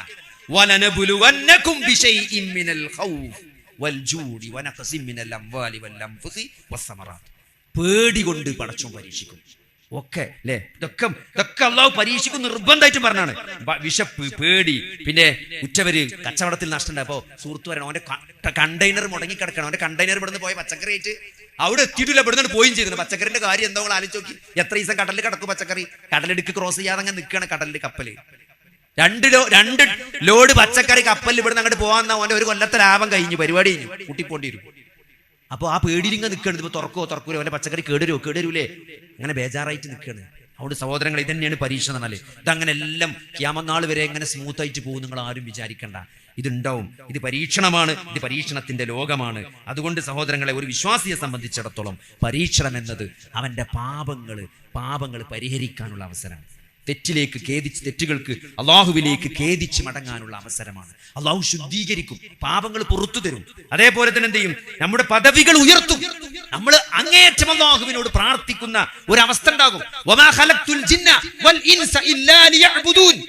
എന്നെ മാത്രം ആരാധിക്കാനാണ് അള്ളാഹു മനുഷ്യനെയും ജിന്നിനെയും സൃഷ്ടിച്ചത്. ഇബാദത്ത് ചെയ്യാനാണ് അള്ളാഹു സൃഷ്ടിച്ചത്. ഇബാദത്ത് എന്ന് പറഞ്ഞാൽ എന്താണ്? പ്രാർത്ഥന അത് തന്നെയാണ് ആരാധന. പ്രാർത്ഥന അത് തന്നെയാണ് ആരാധന എന്ന് അള്ളാഹുവിന്റെ റസൂൽ പറഞ്ഞതാണ്. പ്രാർത്ഥനയാണ് ആരാധന എന്ന് പറഞ്ഞാൽ. നിങ്ങൾ ആലോചിച്ച് നോക്കി, ഒരു പ്രാർത്ഥന എപ്പോഴാണ് ഉണ്ടാകുക? ഇപ്പൊ ഞാൻ ഇവിടുന്ന് എയർപോർട്ടിലേക്ക് പോവുകയാണ്. ഇവിടുന്ന് എയർപോർട്ടിലേക്ക് പോകുമ്പോൾ എന്റെ മനസ്സിലൊരു സമയമുണ്ട്. ഇവിടുന്ന് സാധാരണഗതിയിൽ 1 മണിക്കൂർ കൊണ്ട് വളരെ മെല്ലെ 40-60 പോയാൽ തന്നെ 1 മണിക്കൂർ കൊണ്ട് എയർപോർട്ടിലെത്താം. എന്നാലും ഞാൻ 2 മണിക്കൂർ കണ്ടിട്ടാണ് ഇവിടുന്ന് പോകുന്നത്. എവിടെയെങ്കിലൊക്കെ ഒരു ബ്ലോക്ക്, നിലമ്പൂർ ചന്തക്കുന്നൊരു ബ്ലോക്ക്, അത് കഴിഞ്ഞാൽ എടവണ്ണ ചിലപ്പോൾ ഒരു ബ്ലോക്ക്, നിങ്ങൾക്ക് അറിയാം എവിടെയൊക്കെ ബ്ലോക്ക് ഉണ്ടാണൊക്കെ. അവിടെ നല്ലൊരു ബ്ലോക്കിൽ നമ്മൾ കുടുങ്ങിയാലും നമ്മൾ എയർപോർട്ട് മിസ്സാകാതെ ഒരു കണക്ക് കൂട്ടിയിട്ട് ഇവിടുന്ന് ഇറങ്ങി എല്ലാവരോടും സലാം പറഞ്ഞ് ഇങ്ങനെ വണ്ടി കയറി പോവാണ്. നിങ്ങൾ ആലോചിച്ച് നോക്കി. അങ്ങനെ പോയ നമ്മള് നല്ല 2 സ്ഥലത്താണ് കുടുങ്ങി. നമ്മൾ വിചാരിച്ച ഇങ്ങനൊരു സമയത്ത് എത്തും നമുക്ക് തോന്നില്ല. അങ്ങനെ കുടുങ്ങി കിടക്കണേ നമ്മൾ വിചാരിച്ചതൊക്കെ തെറ്റി. 1 മണിക്കൂർ നമ്മൾ എക്സ്ട്രാ കണ്ടിരുന്ന 2 മണിക്കൂറായി. ഇനി ഇവിടുന്ന് എത്തിയിട്ടില്ലെങ്കിൽ ഫ്ലൈറ്റ് പോകുന്ന ഒരു അവസ്ഥ വരുമ്പോൾ അപ്പൊ നമ്മളെ സ്വഭാവം മാറും. അതുവരെ നമുക്ക് പടച്ചോനെ ഓർമ്മ ഉണ്ടാവില്ല. പിന്നെ പടച്ചോനെ ജിന്നെ എത്തിച്ചേരുന്നത്, പടച്ചോനെ എങ്ങെങ്കിലും ജിന്നോട് എത്തിച്ചോണ്ടെന്ന് പറയും. സഹോദരങ്ങൾ, അതാണ് പ്രാർത്ഥന എന്ന് പറഞ്ഞാല്. അതാണ് പ്രാർത്ഥന. എപ്പോഴാണ് പ്രാർത്ഥന വരിക? നമ്മളെ കൊണ്ട് കൂട്ടിയാ കൂടൂല എന്ന് തോന്നുമ്പോഴാണ് ഒരാളെ മനസ്സിന്ന് പ്രാർത്ഥന ഉയരുക. ഒരാളെ മനസ്സിന് എപ്പോഴാ പ്രാർത്ഥന ഉയരുക? നമ്മൾ ആദ്യം എന്താ വിചാരിച്ച സമയം 2 മണിക്കൂർ സമയമുണ്ട്, 1 മണിക്കൂർ റണ്ണിങ് ടൈം ഉള്ളൂ, 2 മണിക്കൂറുണ്ട്, പിന്നെ അവിടെ ചെന്നിട്ട് 3 മണിക്കൂറുണ്ട്. ഒരു കുഴപ്പമില്ല. പക്ഷേ 2 മണിക്കൂറായപ്പോ നമ്മളെ സ്വഭാവം മാറി, നമുക്ക് കിട്ടൂലെന്ന് തോന്നി. അപ്പൊ നമ്മൾ പടച്ചോനെ ഇനി എന്നെ കൊണ്ട് കൂട്ടിയാ കുറിച്ച് എങ്ങനെയെങ്കിലും എത്തിച്ചോണ്ടാ എന്ന് നമ്മളെ ഉള്ളുന്നൊരു തേട്ടം വരും. അതാണ് പ്രാർത്ഥന എന്ന് പറയുന്നത്. അപ്പൊ അതെപ്പോഴാ വരിക? നമ്മളെ കൊണ്ട് ഇനി കൂട്ടിയാ കൂടൂല എന്ന് തോന്നുമ്പോഴാണ് വരിക. എന്തുകൊണ്ടാണത് അള്ളാഹുവാണ് ഇനി അതിന് കഴിവുള്ളവൻ എന്ന് നമ്മൾ തിരിച്ചറിയണം. അതന്നെ പ്രാർത്ഥന. എപ്പോഴാണ് പ്രാർത്ഥന ഒരാളുടെ മനസ്സിൽ നിന്ന് ഉയരുക? ആരിലേക്കാണ് ഉയരുക? അള്ളാഹുവിലേക്കാണ്. അള്ളാഹു റബ്ബാണ്. എന്റെ റബ്ബിലേക്കാണ് റബ്ബിനോടാണ് ഞാൻ പ്രാർത്ഥിക്കുന്നത്. ആ റബ്ബ് എന്താണ്? ആ റബ്ബ് എല്ലാറ്റിനും കഴിവുള്ളവനാണ്. അല്ലെ? ഈ ബ്ലോക്ക് ഒഴിവാക്കി എന്നെ സമയത്തിനെത്തിക്കാൻ ഇനി ആർക്ക് മാത്രമേ കഴിയുള്ളൂ? അള്ളാഹ്ക്ക് മാത്രമേ കഴിയുള്ളൂ. എന്റെ റബ്ബ് ഖദീറാണ്. എന്റെ റബ്ബ് വഹുവ അലാ കുല്ലി ഷൈഇൻ ഖദീർ എന്ന ഖുർആന്റെ ആയത്താണ്. അതായത് അള്ളാഹുവിന്റെ നാമഗുണവിശേഷണങ്ങൾ നമ്മൾ അറിഞ്ഞോ അറിയാതെയോ മനസ്സിൽ വരികയാണ്. അള്ളാഹു ഖദീറാണെന്നാണ് നമ്മൾ വിശ്വസിക്കുന്നത്. അതുകൊണ്ടാണ് നമ്മൾ പടച്ചവനോട് പറയുന്നത്, എന്റെ പ്രാർത്ഥന എന്റെ റബ്ബ് കേൾക്കും. എന്റെ റബ്ബ് ബസീറാണ്. എന്റെ അവസ്ഥകൾ ഞാൻ ഈ ബ്ലോക്കിൽ കുടുങ്ങിക്കിടക്കണ ആര് കാണുന്നുണ്ട്? അള്ളാഹു കാണുന്നുണ്ട്. അള്ളാഹു എന്റെ പ്രാർത്ഥന കേൾക്കുന്നുണ്ട്. അള്ളാഹു സമീആണ്. അള്ളാഹു ബസീറാണ്. അള്ളാഹു എന്റെ പ്രാർത്ഥനക്ക് ഉത്തരം നൽകുന്ന മുജീബാണ്. അള്ളാഹു എന്റെ പ്രയാസങ്ങൾ അറിയുന്ന അലീമാണ്. എന്റെ പ്രതിസന്ധിക്കുള്ള പരിഹാരം അറിയുന്ന അലീമാണ്. ആ പരിഹാരം നടപ്പിലാക്കാൻ കഴിവുള്ള ഖദീറാണ് അള്ളാഹു. അതുകൊണ്ടാണ് ഞാൻ അള്ളാഹിനോട് ചോദിക്കുന്നത്. ഞാൻ അള്ളാഹുവിലേക്ക് ആവശ്യക്കാരനാണ്. എന്നെ കൊണ്ട് പറ്റൂല, ഞാൻ വഹീഫാണ്, ഞാൻ ദുർബലനാണ്, എന്നെ കൊണ്ട് സാധിക്കൂല, ഞാൻ അടിമയാണ്, ഞാൻ അള്ളാഹുവിലേക്ക് ആവശ്യക്കാരനാണ്. അള്ളാഹു മാത്രമാണ് അതിന് കഴിയുന്നവൻ, അവൻ ഗനിയാണ്. ഇതൊക്കെ ഈ പ്രാർത്ഥനയിൽ വരുന്നുണ്ട്. ഇതൊന്നും നമ്മൾ പറഞ്ഞിട്ടില്ലെങ്കിലും ഇതൊക്കെ ഉള്ളതുകൊണ്ടാണ് നമ്മൾ പടച്ചവനോട് ചോദിക്കുന്നത്. അതുകൊണ്ടാണ് പ്രാർത്ഥന അതുതന്നെയാണ് ആരാധന എന്ന് പറയുന്നത്. അതിന് കൂലിണ്ട്. എയർപോർട്ടിൽ എത്തിച്ചേരണേ എന്ന് പറഞ്ഞാൽ എന്തുണ്ട്? അത് ഇബാദത്തായിട്ട് രേഖപ്പെടുത്തപ്പെടും. അത് അള്ളാഹു അല്ലാത്ത ഒരാളാകുമ്പോഴോ അത് ശിർക്കായി മാറും. അല്ലേ? മൊയ്തീൻ ശൈഖേ എങ്ങനെങ്കിലും എയർപോർട്ടിൽ എത്തിക്കാനുള്ള തൗഫീക്ക് തരണേ എന്ന് പറഞ്ഞാൽ എന്തായി? പിന്നെ നരകം നിർബന്ധമായി, സ്വർഗം നിഷിദ്ധമായി. കാരണം അള്ളാഹുവിനോട് അല്ലാതെ നിങ്ങൾ പ്രാർത്ഥിച്ചു കഴിഞ്ഞാൽ അതാണ് ശിർക്ക് എന്ന് പറയുന്നത്. അവനൊരിക്കലും സ്വർഗത്തിൽ പ്രവേശിക്കൂല. അപ്പൊ അതുകൊണ്ട് ഇതാണ് തൗഹീദ്. അതുകൊണ്ടാണ് അള്ളാഹുവിനോട് പ്രാർത്ഥിക്കുന്നത് ആരാധന എന്ന് പറയുന്നത്. അത് എന്താണെങ്കിലും, ദുന്യാവിന്റെ വിഷയമാണെങ്കിലും, നാളെ എന്റെ കുട്ടിക്ക് പരീക്ഷയാണ്, ഒന്ന് എളുപ്പാക്കി കൊടുക്കണേ റബ്ബേ എന്ന് നമ്മുടെ മനസ്സിൽ നിന്ന് ഒരു തേട്ടുണ്ടായാല്, എന്റെ കുട്ടി പ്രയാസമൊന്നുമില്ലാതെ സ്കൂളിൽ എത്തിക്കണേ, തിരിച്ചു വരണേ എന്ന് മനസ്സിൽ നിന്ന് ആ കുട്ടീനെ സ്കൂൾക്ക് ബസ് കയറ്റുമ്പോൾ അപകടമൊന്നുമില്ലാതെ എന്റെ കുട്ടി പോയി വരണേ എന്ന് മനസ്സിൽ നിങ്ങൾ പറയുമ്പോൾ അത് അള്ളാഹുവിനുള്ള അംഗീകാരമാണ്. കാരണം അള്ളാഹ്ക്ക് മാത്രമേ ഇത് കഴിയുള്ളൂ. ആ അള്ളാഹുവിനോടാണ് നിങ്ങൾ ചോദിക്കുന്നത്. അതുകൊണ്ട് അത് ആരാധനയാണ്. അതിന് നിങ്ങൾക്ക് കൂലി ഉണ്ടാവും. അത് നാളെ സൽക്കർമ്മമായി രേഖപ്പെടുത്തപ്പെടും. ഇനി ഒരിക്കലും സാധിക്കാതെ, ഒരിക്കലും നടക്കാത്തൊരു കാര്യങ്ങൾ ചോദിച്ചു വിചാരിച്ചോളി. എന്റെ കുട്ടിക്ക് SSLC 10ാം ക്ലാസ്സിൽ 1ാം റാങ്ക് കിട്ടണേന്ന് പറഞ്ഞു. നിങ്ങളെ കുട്ടി അങ്ങനെ 1ാം റാങ്ക് കിട്ടാനുള്ള പഠിത്തൊന്നും ഇല്ലെങ്കിലും 1ാം റാങ്ക് കിട്ടണേ നിങ്ങൾ പ്രാർത്ഥിച്ചാൽ, ആ 1ാം റാങ്ക് കിട്ടിയിട്ടില്ലെങ്കിൽ നിങ്ങൾക്ക് അതിന് തുല്യമായിട്ട് അള്ളാഹു എന്ത് ചെയ്യും? നിങ്ങൾക്ക് ഉത്തരം കിട്ടാത്ത പ്രാർത്ഥനകൾക്ക് അള്ളാഹു വലിയ പ്രതിഫലം നാളെ പരലോകത്ത് തരുന്നത്. കാരണം എന്താണ്? അത് ആരാധനയാണ്. അത് ആരാധനയാണ്. അള്ളാഹു പ്രതിഫലം തരും. അതൊന്നില്ലെങ്കിൽ ചോദിച്ചത് അപ്പൊ തന്നെ തരും, അല്ലെങ്കിൽ കുറച്ച് കഴിഞ്ഞിട്ട് തരും, അല്ലെങ്കിൽ അതിനേക്കാൾ നല്ലത് തരും, അല്ലെങ്കിൽ ഒരു പ്രയാസങ്ങൾക്ക് അള്ളാഹു മാറ്റി തരും. ഇതൊന്നുമില്ലെങ്കിൽ നാളെ തോനെ പ്രതിഫലം ആ ഉത്തരം കിട്ടാത്ത പ്രാർത്ഥനയ്ക്ക് അള്ളാഹു നിങ്ങൾക്ക് തരും. അപ്പൊ അതുകൊണ്ട് ഒരു നഷ്ടമില്ല. അതന്നെയാണ് ജീവിതം. ഈ നിങ്ങൾക്ക് ജീവിതത്തിന്റെ ഓരോ ഘട്ടപ്പം എന്താണ്? ഇവിടുന്ന് പോകാൻ വണ്ടി കയറുമ്പോൾ ഒരു പ്രാർത്ഥന, അല്ലെ? വണ്ടിയിൽ നിന്ന് ഇറങ്ങുമ്പോൾ, പള്ളിയിൽ ഇപ്പം കയറിയപ്പോൾ നമ്മൾ പ്രാർത്ഥിച്ചു, ഇറങ്ങിയപ്പം പ്രാർത്ഥിച്ചു, വണ്ടി കയറുമ്പോൾ പ്രാർത്ഥിക്കും, ആ വീട്ടിൽ എത്തുമ്പോൾ എല്ലാം നമ്മുടെ ജീവിതം ഉറങ്ങാൻ കിടന്ന് ഒന്നുണ്ടാക്കും. പിന്നെ നമ്മൾ നല്ലൊരു പ്രാർത്ഥനയിൽ കിടക്കും, ആയത്തിൽ കുറിച്ച് ഓതും, ബിസ്മിക്കല്ലാഹുമ്മ അമൂതു വഹയ്യാനായിട്ട് നമ്മൾ എന്താണ് കിബിലക്ക് വലത്തെ ഭാഗമാക്കിയിട്ട് നമ്മൾ കബർ കിടക്കണം വരെ കിടക്കുക. നമ്മൾ മരിച്ചാൽ എന്താണ്? മരിച്ചാൽ അങ്ങനെ മരിച്ചു പോയാൽ നമ്മൾ എന്ത് ചെയ്യും? നല്ല ആയത്തിൽ കുറിച്ച് കോതി, ആമൻ റസൂൽ കോതിയിൽ മരിച്ചാൽ നമ്മൾ സ്വർഗത്തേക്ക് പോവാ. ആലോചിച്ച് നോക്കി. അങ്ങനെ എല്ലാ പ്രാർത്ഥന നിർഭരമായ ജീവിതമാണ് ഒരു വിശ്വാസിയുടേത്. അപ്പൊ അതുകൊണ്ട് ഇതിലൊരു നഷ്ടമില്ല. ഇതിൽ എന്തൊക്കെ വന്നാലും, എന്തൊക്കെ പ്രയാസങ്ങൾ ഉണ്ടായാലും നമുക്ക് ഇതിൽ നഷ്ടം വരാനില്ല. അതുകൊണ്ട് ഒരു പ്രയാസം, ഒരു പ്രതിസന്ധി എന്ന് വരുമ്പം സഹോദരങ്ങൾ, അത് നമ്മുടെ റാങ്ക് ദറജ അത് ഉയർത്തും. പിന്നെ അതേപോലെ തന്നെ നമ്മൾ ഈ പ്രയാസം വരുമ്പോൾ നമ്മൾ പ്രാർത്ഥിക്കും, നല്ലോണം പ്രാർത്ഥിച്ചുകൊണ്ടേയിരിക്കും. അതാണ് ഒരു വിശ്വാസിയുടെ ആയുധം. നമ്മളങ്ങനെ നമുക്ക് ഒരു ക്യാൻസർ വന്ന് മാറൂല എന്ന് എല്ലാവരും പറഞ്ഞാലും എന്ത് ചെയ്യും? നമ്മൾ പ്രാർത്ഥിച്ചു നോക്കും. കാരണം എന്താണ്? എല്ലാം മാറ്റാൻ കഴിയുന്നവനാണ് എന്റെ റബ്ബ് എന്നുള്ളൊരു വിശ്വാസമുണ്ട്. അത് നമ്മൾ നിരന്തരം പ്രാർത്ഥിക്കും. ആ പ്രാർത്ഥിക്കുന്നതൊക്കെ എന്താണ്? അതൊക്കെ നമുക്ക് വലിയ പ്രതിഫലമായിട്ട് അള്ളാഹു നൽകുമെന്നുള്ളതാണ്. അങ്ങനെ ആ അള്ളാഹുലേക്ക് നമ്മൾ മടങ്ങുന്ന, അള്ളാഹുവിലേക്ക് അടുക്കുന്ന, അള്ളാഹുവിലേക്ക് വിനയാനിതാകുന്ന ഒരവസ്ഥ പരീക്ഷണത്തിൽ വരും. അതാണ് പരീക്ഷണത്തിന്റെ പ്രത്യേകത. ഒരു പ്രയാസത്തിന്റെ പ്രത്യേകത എന്താണ്? നമ്മൾ എന്ത് ചെയ്യും? നമ്മൾ അള്ളാഹുവിലേക്കൊന്ന് ഒതുങ്ങും, അള്ളാഹുവിലേക്കൊന്ന് മടങ്ങും. മാ യുസീബുൽ മുഅ്മിനു മിൻ നസബിൻ വലാ വസബിൻ ഹത്താ ശൗകതി യുശാകിഹുഹാ ഇല്ലാ കഫറല്ലാഹു ബിഹാ മിൻ ഖതായ. എന്താണ്? അവനെ ബാധിക്കുന്ന ഒരു മുള്ള് തറച്ചാൽ പോലും, അല്ലേ? ഒരു മുള്ള് തറക്കുക എന്ന് പറഞ്ഞാൽ പണ്ടത്തെ കാലത്തെ ഏറ്റവും ചെറിയ ഒരാൾക്ക് ഉണ്ടാകുന്ന ഏറ്റവും ചെറിയൊരു പ്രയാസമാണ് ഒരു മുള്ള് തറക്കാറിനാല്. ഇന്ന് കുട്ടിയാക്കാൻ മുള്ള് തറക്കാൻ എന്താന്ന് തന്നെ അറിയുണ്ടാവില്ല, അല്ലെ? പണ്ട് നമുക്ക് ഏറ്റവും കൂടുതൽ ഉണ്ടാകുന്ന പ്രയാസം എന്ന് പറഞ്ഞാൽ മുള്ളു തറക്കലും മരപ്പടിമ കാല് വെച്ചു തരുന്നു. അത് രണ്ടും ഇപ്പല്ല, അല്ലെ? അപ്പൊ അതുകൊണ്ട് ചെറിയൊരു പ്രയാസം ഒരാൾക്കുണ്ടാണ്, ചെറിയൊരു പ്രയാസം. ഇപ്പൊ ഏറ്റവും വലിയ പ്രയാസം ഫോൺ കയ്യിൽ നിന്ന് വീണതാണ്. തോന്നണേ. അപ്പൊ വല്ലാത്തൊരു ടെൻഷൻ. സ്ക്രീൻ കഴിഞ്ഞ ആഴ്ച സ്ക്രീൻ മാറ്റിയിട്ടുണ്ടാവുള്ളൂ. അപ്പൊ ഇനി പഠിച്ചോനെ അതിന് വരെ മൂണോ പൊട്ടിയോ അങ്ങനത്തെ പേടിയൊക്കെയാണ് ഇപ്പൊ നമുക്ക്. മുള്ളുത്തിയിട്ടൊന്നും ഇപ്പൊ ആർക്കും ഇപ്പോ ബേജാറില്ല എന്നൊക്കെ തോന്നുന്നത്. അതേമാതിരി വെള്ളക്കുപ്പായിട്ട് കണ്ട് അച്ചാറ് കറിയൊക്കെ തെറിച്ച അതിനൊക്കെയാണ് ഇപ്പൊ നമുക്ക് ടെൻഷൻ. അപ്പൊ ഞാൻ ടെൻഷൻ എന്തു ആട്ടെ, നിങ്ങളെ ബാധിക്കുന്ന ഏതൊരു വിഷമവും ഏതൊരു പ്രയാസവും എന്താണ്, അതിന് അല്ലാഹു നിങ്ങൾക്ക് ഒരു പ്രതിഫലം നൽകാതെ കൂലാന്നാണ്. അതുകൊണ്ട് വിശ്വാസിക്ക് എന്തില്ല, ഒരു നഷ്ടവും ഈ ജീവിതത്തിലില്ല. ഒക്കെ എന്താണ്, എല്ലാം ലാഭമാണ്. ഒരു പ്രയാസം ഉണ്ടായാൽ ഓൻ ക്ഷമിക്കും, അപ്പൊ പടച്ചോൻ പിന്നെയും ഓന് കൊടുക്കും, കൂലി കൊടുക്കും. ഒരു സന്തോഷം ഉണ്ടായാലോ അപ്പൊ അള്ളാഹ്ക്ക് ഹംദ് ചെയ്യും, ശുക്ർ ചെയ്യും, അപ്പൊ അള്ളാഹു പിന്നെ ഓന് വർദ്ധിപ്പിച്ചു കൊടുക്കും, അപ്പൊ ഓന് പിന്നെയും കിട്ടും, പിന്നെയും ശുക്ർ ചെയ്യും. അതുകൊണ്ട് വിശ്വാസിയെ സംബന്ധിച്ചിടത്തോളം ഇതിലെന്തില്ല, നമ്മള് എന്താണ് തോറ്റു എന്ന്, നമ്മള് എന്താണ് നഷ്ടമായി അല്ലെങ്കിൽ നമ്മള് വിഷമിക്കേണ്ട ഒരു അവസ്ഥ വിശ്വാസിക്ക് എന്തില്ല, ഇല്ല. പിന്നെ എന്താ വെച്ചാൽ അലാ ബിദിക്രില്ലാഹി തുത്മഇന്നുൽ ഖുലൂബ്, ഹൃദയങ്ങൾക്ക് സമാധാനം ഉണ്ടാകുക അള്ളാഹിനെ പറ്റിയുള്ള ഓർമ്മ കൊണ്ടാണെന്നാണ്. ഈ അള്ളാഹിനെ പറ്റിയുള്ള ഓർമ്മ എന്ന് പറഞ്ഞാൽ നമ്മള് സുബ്ഹാനല്ലാഹ് അൽഹംദുലില്ലാഹ് ഈ ചെല്ലല് മാത്രമല്ല, അള്ളയാണല്ലോ എനിക്ക് തന്നത് അല്ലേ, അള്ളയാണല്ലോ ഇത് പരിഹരിക്കാൻ ഏറ്റവും കഴിവുള്ളവൻ. ആ അള്ളഹാനോടാണല്ലോ ഇപ്പൊ ഞാൻ പ്രാർത്ഥിക്കുന്നത്, ആ അള്ളഹാനോടാണല്ലോ ഞാൻ ഈ നിസ്കാരത്തിൽ എന്റെ അൽഹംദുലില്ലാഹി റബ്ബിൽ ആലമീൻ അർറഹ്മാൻ ഈ നിസ്കാരത്തിൽ നോക്കി 17 പ്രാവശ്യം ഫാത്തിഹ ഓതുമ്പം തന്നെ നമ്മൾ അള്ളഹാനോട് എത്ര സംസാരിക്കുന്നുണ്ട്. അതേപോലെ അല്ലാഹു അക്ബർ എന്നുള്ളൊരു വാക്ക് ഞാൻ ഏതൊരു പ്രസംഗത്തിൽ പറഞ്ഞു. ഇപ്പൊ എൻ്റെ ഒരാളുണ്ട് വാട്സപ്പിൽ മെസ്സേജ് അയച്ചേക്കണേ, നിങ്ങളുടെ പ്രസംഗം കേട്ടു, ഒരു ദിവസം എത്ര അല്ലാഹു അക്ബർ ചെല്ലുന്നുണ്ട് നിങ്ങൾ ആലോചിക്കാൻ പറഞ്ഞു. ഞാൻ കൂട്ടി നോക്കി പറഞ്ഞിട്ട് ഒരു എണ്ണ അയച്ചു, എനിക്ക് ഞാൻ മറന്നത് എത്ര 559 എന്തോ എണ്ണൊക്കെ ഉണ്ട്. അതായത് ബാങ്ക്, ഇക്കാമത്ത്, നിസ്കാരത്തിൽ അല്ലാഹു അക്ബർ ഫർളിൽ മാത്രം കേട്ടോ, പിന്നെ നിസ്കാരത്തിന് ശേഷമുള്ള 33, പിന്നെ ബാങ്ക്, ഇക്കാമത്ത്, നിസ്കാരത്തിന് ശേഷമുള്ള 33, ഉറങ്ങാൻ നേരത്തുള്ള 34, ഫർളിൽ മാത്രം കൂട്ടിയിട്ട് എത്ര 500 ചില്ലാനോ അയച്ചെന്നുണ്ട് ഉപ്പര്. നിങ്ങൾ വേറെ ഏതെങ്കിലും ഒരു വാക്ക് അത്ര തവണ ഒരു ദിവസം പറയുമ്പോൾ അല്ലാഹു അക്ബർന്ന് ചുരുങ്ങിയത് 500 വട്ടം പറയുന്നുണ്ട്. അതിന് ഒരു വട്ടെങ്കിലും ഒറ്റ പ്രാവശ്യമെങ്കിലും ഒന്ന് ഹൃദയത്തിൽ തട്ടിയ അല്ലാഹു അക്ബർ പറഞ്ഞാൽ നമ്മളെ ജീവിതം എത്ര മാറിയിട്ടുണ്ടാവും. എന്താ അല്ലാഹു അക്ബർ എന്ന് പറഞ്ഞാൽ അല്ലാഹു വലിയ ആളാണെന്ന് അതിന്റെ അർത്ഥം അല്ല. നമ്മുടെ ജീവിതത്തിൽ ഏറ്റവും വലിയവൻ പടച്ചോനാണ്. പടച്ചോൻ കഴിഞ്ഞിട്ട് വേറെ ആരുള്ളൂ.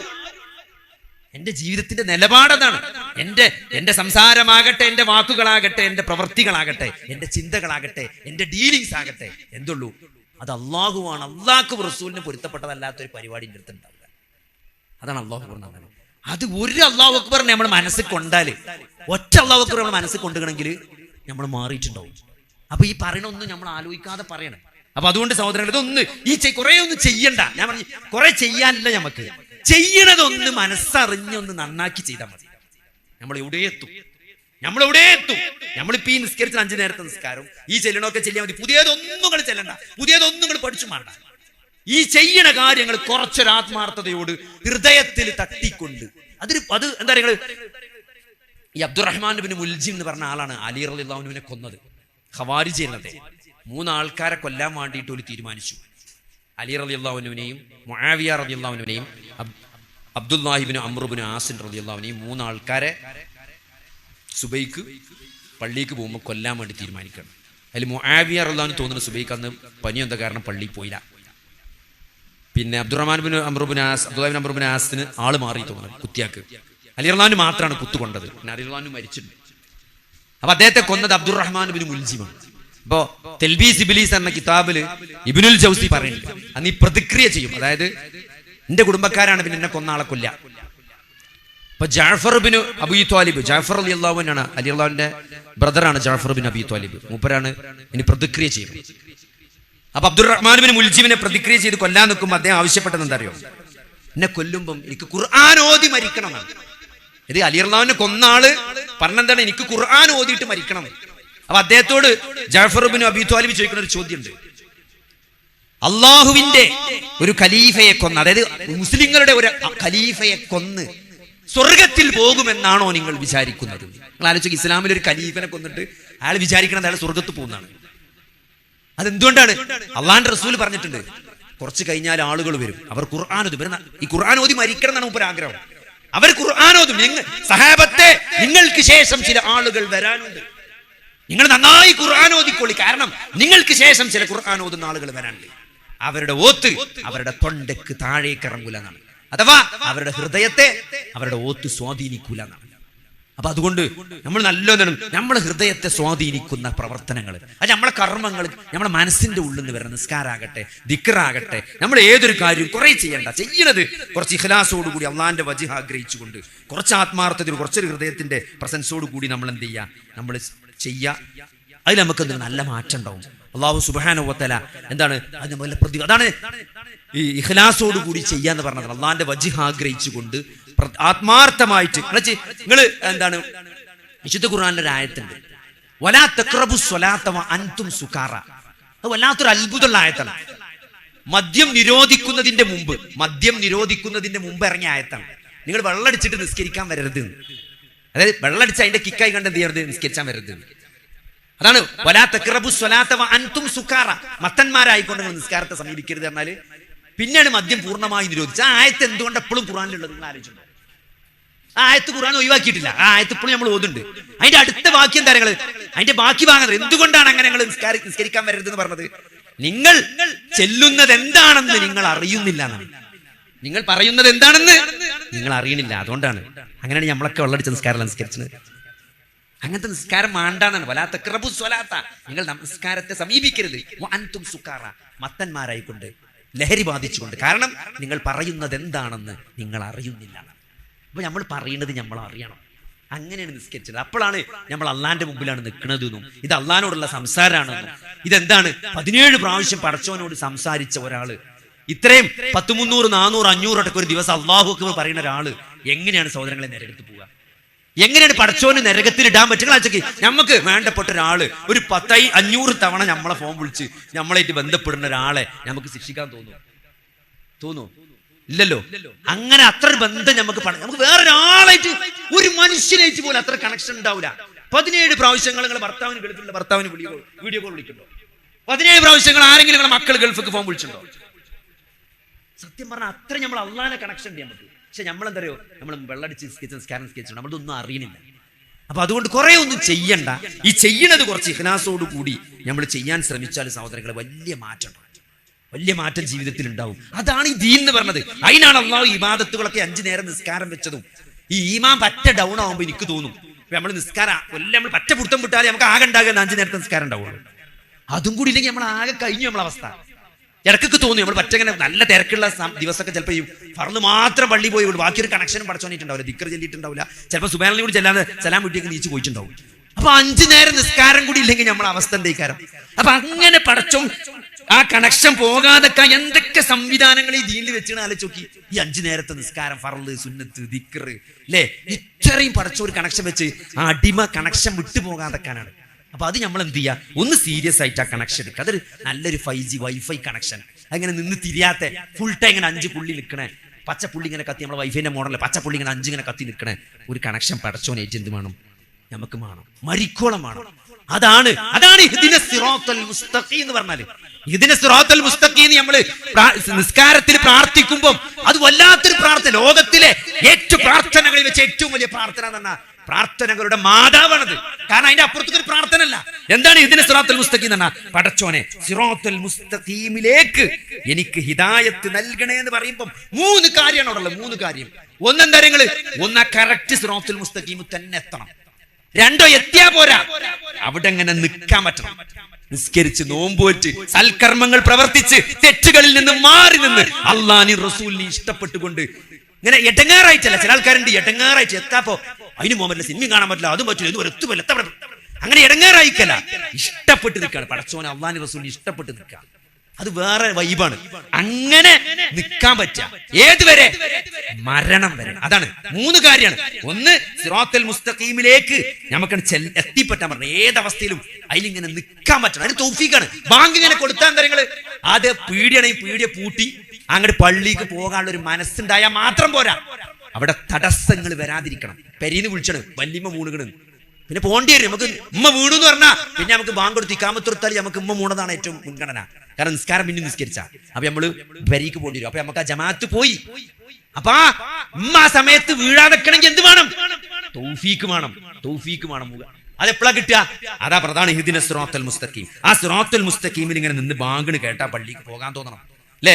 ഒരു റമദാനാവുമ്പം പണിയൊക്കെ ഒന്ന് കുറച്ച് നേരം പള്ളിക്ക് ഇരിക്കാനുള്ള മനസ്സ് വരണം. മനസ്സ് പടച്ചോൻ തരണം. അതാണ് അതാണ് അതുകൊണ്ട് സഹോദരങ്ങളെ, പിന്നെ അത് ഏതുവരെ വേണം? അത് കുറെ ഉണ്ടായി അവസാനമൊക്കെ കൂടിയാണ് പോയാൽ ഫുള്ള് പോയി അല്ലേ? കുറെ കാലം നന്നായി അവസാനം മരിച്ചാൻ സമയത്ത് ഇതിനൊക്കെ തെറ്റിപ്പോയാൽ ഭയങ്കര നഷ്ടമായിരിക്കും. അപ്പോഴോ അവസാന മരണം വരെ ഏറ്റവും നല്ലൊരു അവസ്ഥയിൽ മരണപ്പെടാൻ സാധിക്കണം. അപ്പൊ ഈ 3 കാര്യമാണ് ഇഹ്ദിന സിറാത്തുൽ മുസ്തഖീമിൽ ഒരാൾ ചോദിക്കണേ. ഒന്ന്, അതിലേക്ക് എത്തണം. 2, അതിലിങ്ങനെ നിൽക്കാൻ പറ്റണം. 3, അതിലാണ് മരിക്കാൻ പറ്റണം. അതാണ് ഇഹ്ദിന സിറാത്തുൽ മുസ്തഖീം. ഒരു ഇഹ്ദിന സിറാത്തുൽ മുസ്തഖീം എന്ന് പറയുമ്പോൾ അത് നമ്മളെ മനസ്സിലേക്ക് വരണം. പടച്ചോനെ, ഇതിലേക്ക് എത്തണം, ഇതിലിങ്ങനെ നിൽക്കണം, ഈ തന്നെ മരിക്കണം. അത് നിങ്ങൾ ഓരോ ഫാത്തിഹയിലും നിങ്ങളെ മനസ്സിലേക്ക് വന്നാലേ പിന്നെ നിൽക്കും. നിൽക്കാക്കാൻ പറ്റൂല.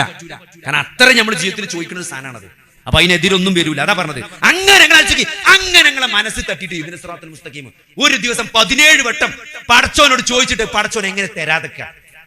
ഒരാളെ ഒരു 3 വട്ടം ചോദിച്ചാൽ തന്നെ നമുക്ക് എന്താ തോന്നുക? നമുക്ക് മാണ്ടാൻ തോന്നിയ ഒരു ചോദിക്കുന്ന ഇടങ്ങാറാക്കി നമ്മൾ ചെത്തിന് കാട്ടിക്കുറയും, നമ്മൾ കൊണ്ടേ കുറയും. അത് നമ്മളൊരു മനസ്സാണ് അല്ലേ? നമ്മൾ കൊടുക്കണ്ടെന്ന് വിചാരിച്ചാലും വെറുപ്പിച്ചാൽ കൊണ്ടേ കൂടെ അറിയും. 17 വട്ടക്കോ അള്ളാനോട് നിങ്ങൾ ഇഹ്ദിന സിറാത്തുൽ മുസ്തഖീം മിനിമം ചോദിച്ചിട്ട് അതെങ്ങനെ പടച്ചോൻ തരാതൊക്കെ. അത്രയും കാലം. അപ്പൊ അതാണ്. പക്ഷെ എന്താ നിങ്ങള് ഒരട്ടം പോലും നമ്മളെ മനസ്സിൽ തട്ടി നമ്മൾ ചോദിച്ചിട്ടില്ല. അവിടെയാണോ പ്രശ്നം? അതുകൊണ്ട് സഹോദരപ്പെടുന്ന അങ്ങോട്ട് മനസ്സിൽ തട്ടി ചോദിക്കാൻ നമ്മൾ പഠിക്കണം. അങ്ങനെ അള്ളാനെ അറിയണം, അള്ളാനെ സ്നേഹിക്കണം, അള്ളാഹുവിലേക്ക് നമ്മൾ നടക്കണം. നടന്നാ പോരാ, മണ്ടണം എന്നാ പറയുന്നത്. ഫഫിറൂ ഇലല്ലാഹ്, അള്ളാഹിലേക്ക് മണ്ടിക്കോളിടാന്നാ പറഞ്ഞു. മണ്ടിക്കോളി അങ്ങനെ തന്നെയാണ്. ഫഫിറൂ ഇലല്ലാഹ്, അള്ളാഹിലേക്ക് മണ്ടിക്കോളി. അങ്ങനെ ഖുർആന്റെ കുറെ പ്രയോഗങ്ങളുണ്ട്. കുൽ മൂതു ബിഗൈദികും, യഹൂദന്മാരോട് പറഞ്ഞാണ് പോയി ചാത്തോളിയടാ, പോയി മരിച്ചോളി എന്നല്ല, അതാണ് പോയി ചാത്തോളിയണം. ഈറടിച്ചിട്ടൊന്നും ഒരു കാര്യമല്ല, അങ്ങക്ക് നരകം തന്നെയാണ്. പോയി ചാത്തോളി. അപ്പൊ അതുകൊണ്ട് സഹോദരങ്ങളെ, ഫഫിറൂ ഇലല്ലാഹ്, അള്ളാഹുവിലേക്ക് നമ്മൾ ഓടണം. അതിലെന്തൊക്കെ പ്രയാസം ഉണ്ടെങ്കിലും ഫഇന്ന മഅൽ ഉസ്രി യുസ്റാ, ആ പ്രയാസത്തോടൊപ്പം എന്തുണ്ടാവും? ഒരു എളുപ്പമുണ്ടാവും. ഒരു കയറ്റം കയറുമ്പോൾ ഒരു ഇറക്കം ഉണ്ടാവും. നല്ലോണം ചൂടെടുത്ത് വേർത്താല് ചെറിയൊരു സുഖം ഉണ്ടാവും. ഒരു കാറ്റിങ്ങനെ കൊള്ളുമ്പോൾ കുപ്പായ കഴിച്ചിട്ടാല് ഒരു സുഖം ഉണ്ടാവും. അപ്പൊ ഇടങ്ങേറുണ്ടെങ്കിൽ അതിന്റെ ഒരു സുഖം പടച്ചോൻ തരും. അത് ഇവിടുന്നില്ലെങ്കിൽ സഹോദരങ്ങളെ പരലോകത്ത് നിന്ന് കിട്ടും. ഇതിവിടെ കുറച്ചേരുള്ളൂ. ഇതിങ്ങനെ എങ്ങനെയാലും തട്ടിമുട്ടി ഇതിപ്പോ തീരും. ഇതൊന്നും അധികം എങ്ങനെയാലും പോകില്ല. ആരൊക്കെ ഇവിടെ എന്തൊക്കെ കളി കളിച്ചാലും ഇവിടെ കുറച്ച് കാര്യം കളിച്ചാൻ പറ്റുള്ളൂ. അതുകൊണ്ട് എത്ര വലിയ വക്കീലിൽ വെച്ച് ഏത് കേസ് നിങ്ങൾ അവിടെ ജയിച്ചാലും അതിനൊക്കെ കുറച്ച് ആയുസുള്ളൂ. അത് കഴിഞ്ഞാൽ അല്ലാഹുവിന്റെ വലിയൊരു പിടുത്തം വരാണ്ട് സഹോദരങ്ങളെ. അതിലാരെ രക്ഷപ്പെടുള്ളൂ? ഖുർആനിന്റെ ആളുകളെ രക്ഷപ്പെടുള്ളൂ. ഇത് അവസാനിപ്പിക്കണം. 5 മിനിറ്റ് അവസാനിപ്പിക്കണം. ഖുർആന്റെ ആളുകൾ മാത്രമേ രക്ഷപ്പെടൂ. ആരാണ് ഖുർആന്റെ ആളുകൾ? ഇന്ന ലില്ലാഹി അഹ്ലീന മിനൻ നാസ്, അള്ളാഹ്ക്ക് ചില ആളുകളുണ്ട്. അള്ളാന്റെ ആളുകൾ. അള്ളാഹ്ക്ക് എന്തുണ്ട്? അഹ്ലീന മിനൻ നാസ്, ജനങ്ങളിൽ നിന്ന് കുറച്ച് കുടുംബക്കാരുണ്ട് പടച്ചോനെ. അതാരാണ്? അഹ്ലുൽ ഖുർആൻ ഹും അഹ്ലുല്ലാഹി വഹാസതു, അള്ളാഹ്ക്ക് വേണ്ടപ്പെട്ട ആൾക്കാർ. അത് ഖുർആനിന്റെ ആളുകളാണ്. അതുകൊണ്ട് ഖുർആന്റെ ആളുകളായി നമ്മൾ മാറണം. ഈ ഖുർആൻ എന്നത് അള്ളാഹുവിന്റെ സംസാരമാണ്. അത് നമ്മൾ വായിക്കണം, പഠിക്കണം, മനസ്സിലാക്കണം. വളരെ ലളിതമാണ് അല്ലേ? ഖുർആൻ എന്താണ്? അള്ളാഹു ശരിയായ ഹിദായത്ത് കൃത്യമായിട്ട് ഹിദായത്ത് സിറാത്തുൽ മുസ്തഖീം ഇങ്ങനെ കൃത്യമായിട്ട് പറഞ്ഞു തരാണ്. നരകക്കാരാരാണ്, സ്വർഗക്കാരാരാണ്, സ്വർഗക്കാരുടെ വിശേഷണങ്ങൾ എന്താണ്, നരകക്കാരുടെ വിശേഷണങ്ങൾ എന്താണ്, നരകത്തിലെ ശിക്ഷകൾ എന്തൊക്കെയാണ്, സ്വർഗത്തിലെ സൗകര്യങ്ങൾ എന്തൊക്കെയാണ്, മരണത്തിന് ശേഷം ഒരു ജീവിതമുണ്ട്. അതിനുവേണ്ടി നിരന്തരം നമ്മൾ ഉത്ബോധിപ്പിച്ചുകൊണ്ടിരിക്കുകയാണ് വിശുദ്ധ ഖുർആൻ എന്ന് പറയുന്നത്. അതുകൊണ്ട് ഈ ഖുർആന്റെ ആളുകൾ തന്നെ ഖുർആൻ ഹിഫ്ളാക്കിയ ആളുകളല്ല. അതിന്റെ മുഴുവൻ ഹദീസിന്റെ നിങ്ങൾ വിശദീകരണം ഫുള്ള് മുഹദ്ദിസുകൾ പറഞ്ഞത് ഫുള്ളും എടുത്ത് പരിശോധിച്ചാൽ അതിൽ ബഹുഭൂരിപക്ഷം ആളുകളും പറഞ്ഞത് അത് ഹിഫ്ളാക്കിയ ആളുകളെ കുറിച്ചല്ല, ആ ഖുർആൻ അനുസരിച്ച് ജീവിച്ച ആളുകളെ കുറിച്ചാണ്. ഒരായത്ത് പഠിച്ചാൽ ആ ആയത്ത് ജീവിതത്തിൽ പ്രാവർത്തികമാക്കുക. ഇനി ഏറ്റവും അത്ഭുതപ്പെടുത്തിയ കാര്യം എന്താ? ഞാൻ എൻ്റെ ഒരു സുഹൃത്തിന്റെ വീട്ടിൽ പോയി, ഗൾഫിൽ. എനിക്ക് ചെറിയൊരു വണ്ടി ഭ്രാന്തുണ്ട്. ഇപ്പൊ പോയി ഏകദേശം. അപ്പോ ഈ വലിയ വണ്ടി കാണുമ്പോൾ ചെറിയ ഇടങ്ങാറാണ്. നമുക്കില്ലെങ്കിൽ അങ്ങനെയാണല്ലോ. അപ്പൊ ഈ ഓരോ സാധനത്തോടെ നമുക്ക് താല്പര്യം ഉണ്ടാവുമ്പോഴാണ്. അപ്പൊ ഞാൻ ആ പെരീ ചെല്ലുമ്പോൾ അവിടെ വലിയ 2 വണ്ടിയാണ്. അപ്പോ വണ്ടിന്റെ പേരൊന്നും ഇവിടെ പറയില്ല, പറഞ്ഞാൽ ചില മോന് മനസ്സിലാവും. അതാ പ്രശ്നം. അപ്പൊ ഇന്നിവിടെ ഏകദേശം ഒരു 1.5 കോടിയൊക്കെ ഉണ്ടാവണ 2 വണ്ടികൾ. 2 വണ്ടി ഒന്നല്ല, ആ വീടിന്റെ മരത്ത് ഇങ്ങനെ നിർത്തിയിട്ടേക്കാണ് 2 വണ്ടികൾ. 1.5 കോടി 1.25 കോടിയൊക്കെ ഉള്ള 2 വണ്ടികൾ ഇങ്ങനെ നിർത്തിയിട്ടേക്ക. എന്താ പത്? പക്ഷെ എന്താ നിങ്ങള് ഒരു ഹദീസ് കേട്ടു. അപ്പൊ ആ സഹാബത്തിനോട് നബി സല്ലല്ലാഹു അലൈഹി വസല്ലം ചോദിച്ചാണ്, നിങ്ങൾക്ക് ആർക്കെങ്കിലും നിസ്കാരം കഴിഞ്ഞുകാണ്ട് പെരീക്ക് ചെല്ലുമ്പോൾ നിങ്ങളെ പെരന്റെ മരത്ത് ചുവന്ന 2 ഒട്ടകങ്ങൾ നിങ്ങളുടേതായിട്ട് കാണാൻ നിങ്ങൾ ഇഷ്ടപ്പെടുന്നുണ്ടോ? ഈ ചുവന്ന ഒട്ടകം എന്ന് പറഞ്ഞാൽ അന്നത്തെ കാലത്തെ റോൾസ് റോയ്സ്, അന്നത്തെ കാലത്തെ ഏറ്റവും നല്ല വണ്ടിയാണ് ഈ ചുവന്ന ഒട്ടകം. ഇന്നിപ്പോ നമ്മളൊരു ബെൻസും BMW 7 സീരീസോ അല്ലെങ്കിൽ പിന്നെ റേഞ്ച് റോവറിന്റെ ഒക്കെ വലിയ വണ്ടികളുണ്ട്, 2.5 കോടിന്റെ ഒക്കെ, അല്ലെങ്കിൽ നല്ല ഡിഫൻഡറൊക്കെയാണ് ഇന്ന് ചുവന്ന ഒട്ടകം എന്ന് പറഞ്ഞാൽ. ഇപ്പൊ നമ്മൾ പെരീന്ന് നിസ്കരിച്ച് നമ്മളെ പെരീക്ക് ചെല്ലുമ്പോൾ മരത്ത് 3 വണ്ടി 2 വണ്ടിയൊക്കെ അങ്ങനെ പുതിയത് നിർത്തിയിട്ടേക്കാം. നമ്മളെ പേരിൽ നിങ്ങൾക്ക് തരാൻ വേണ്ടി ഒരാൾ കൊടുത്തയച്ചാന്ന് പറഞ്ഞിട്ട് ഇങ്ങനെ നടക്കും.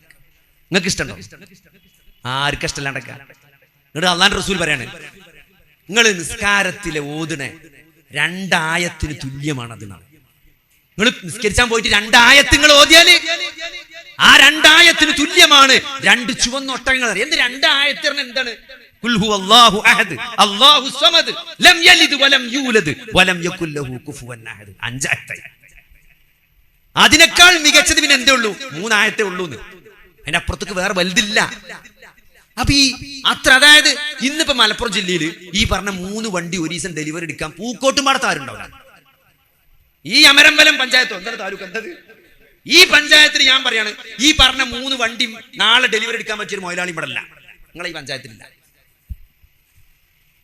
പക്ഷെ നിങ്ങൾ നോക്കി, അള്ളാന്റെ ഓഫറാണിത്. 3 ആയത്ത് ഓതിയാല് അതാ പറഞ്ഞു. അപ്പൊ ഇതൊക്കെ നമുക്ക് നമ്മളെ ഉള്ളിൽ തട്ടണം. ഇതൊക്കെ കിട്ടും.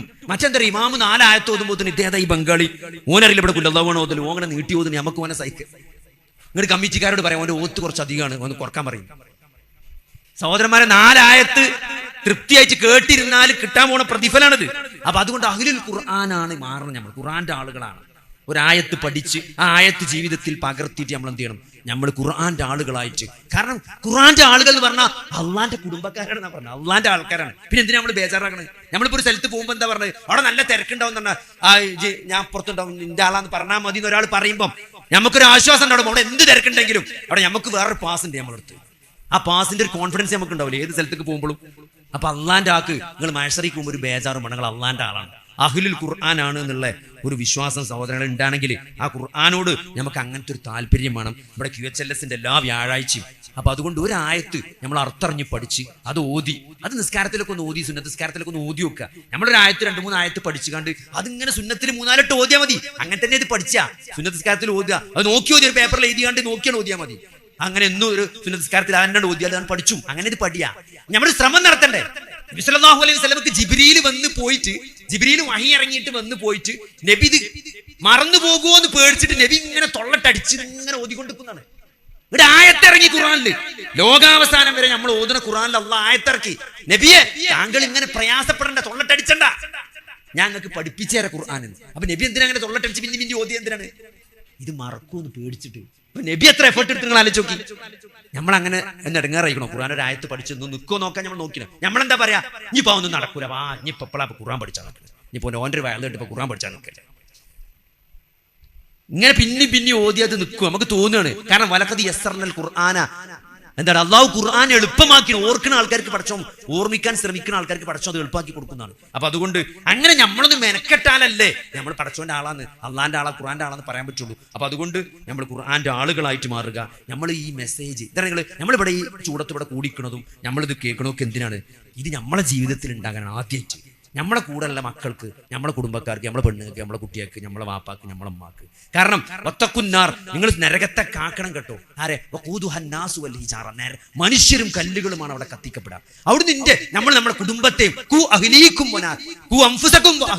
നിങ്ങളുടെ കുടുംബത്തെ നിങ്ങൾ നരകത്തിൽ നിന്ന് കാക്കണം എന്നാണ്. നിങ്ങൾ ആലോചിച്ച് നോക്കി, പട്ടിണി പിടിച്ച സഹാബത്തിനോടാണ് അള്ളാന്റെ റസൂൽ പറഞ്ഞത്, ഇത്തക്കുന്നാർ വലൗ ബിശിക്കി തംറ, കാരക്കയുടെ ഒരു ചുള കൊണ്ടെങ്കിലും. കാരക്കയുടെ ചുള എന്ന് പറഞ്ഞാൽ നിങ്ങൾക്ക് അറിയണ്ടാവില്ല, ചെറിയ കുട്ടിയൊക്കെ അറിയണ്ടാവില്ല. നമ്മളൊക്കെ ചിന്റൊക്കെ ചെറുപ്പത്തിൽ പള്ളിക്ക നോമ്പറക്കാൻ ഇന്നത്തെ പോലെ ആകെ ഇങ്ങനെ വെള്ളം ഉണ്ടാകുക, വെള്ളം.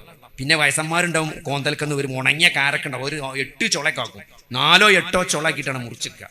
ഓർമ്മ ഉണ്ടോ? നിങ്ങൾക്ക് ഓർമ്മ ഉണ്ടാവില്ല. ഒരു കാരക്ക, അത് കാരക്ക എന്ന് പറഞ്ഞാൽ അത് 4 ദിവസം വെള്ളത്തിലിട്ടാലേ തിന്നാൻ തന്നെ വെക്കുള്ളൂ. അങ്ങനത്തെ കാരക്ക 4 പീസ് 8 പീസ് ആക്കിയിട്ടാണ് നോമ്പറക്കാൻ കിട്ടുക. കാരക്ക കൊണ്ട് എന്നല്ല പറഞ്ഞത്, കാരക്കയുടെ ചുള കൊണ്ട് എന്നാ പറഞ്ഞത്. നിങ്ങൾ നരകത്തെ കാക്കണം. നിങ്ങളെ കയ്യിൽ എന്താണുള്ളത് അതുകൊണ്ട് നിങ്ങൾ നരകത്തെ കാക്കണം. അപ്പൊ അതാണ്, നരകത്ത് പോകാതെ സ്വർഗത്തിലാണ് പോകാൻ പറ്റണം. അതാണ് നമ്മുടെ ജീവിതത്തിന്റെ ലക്ഷ്യം. അല്ലാതെ ഈ ദുനിയാവിൽ ഇങ്ങനെ കുറെ കെട്ടിമറിഞ്ഞ് ഇവിടെ നമ്മൾ ആവശ്യമില്ലാതെ കുറെ വിഷമിക്കലല്ല സഹോദരങ്ങൾ. അതുകൊണ്ട് ആ ഒരു ബോധത്തോടു കൂടി നമ്മൾ ജീവിക്കുക. അല്ലാഹു സുബ്ഹാനഹു വ തആല നമുക്ക് അതിനുള്ള തൗഫീക്ക് നൽകുമാറാകട്ടെ. കുടുംബത്തോട് ആ ബോധത്തിൽ നമ്മൾ എന്ത് ചെയ്യണം? നമ്മളെ മക്കളെയും, നമ്മൾ പള്ളിയിൽ പോയി സുബൈക്ക് പോയി നമ്മളെ മക്കളെ വിളിച്ചാൽ മതി അല്ലേ? സുബൈക്ക് പള്ളിക്ക് ഇറങ്ങണതിന്റെ മുമ്പ് എന്ത് ചെയ്യണം? ഇറങ്ങുമ്പോൾ വിളിച്ചാൽ കുട്ടികളെ കിട്ടില്ല. കുറച്ച് നേരത്തൊക്കെ വിളിച്ച് സോപ്പിട്ടൊക്കെ റെഡിയാക്കിയാലേ കുട്ടികളെ കിട്ടുള്ളൂ.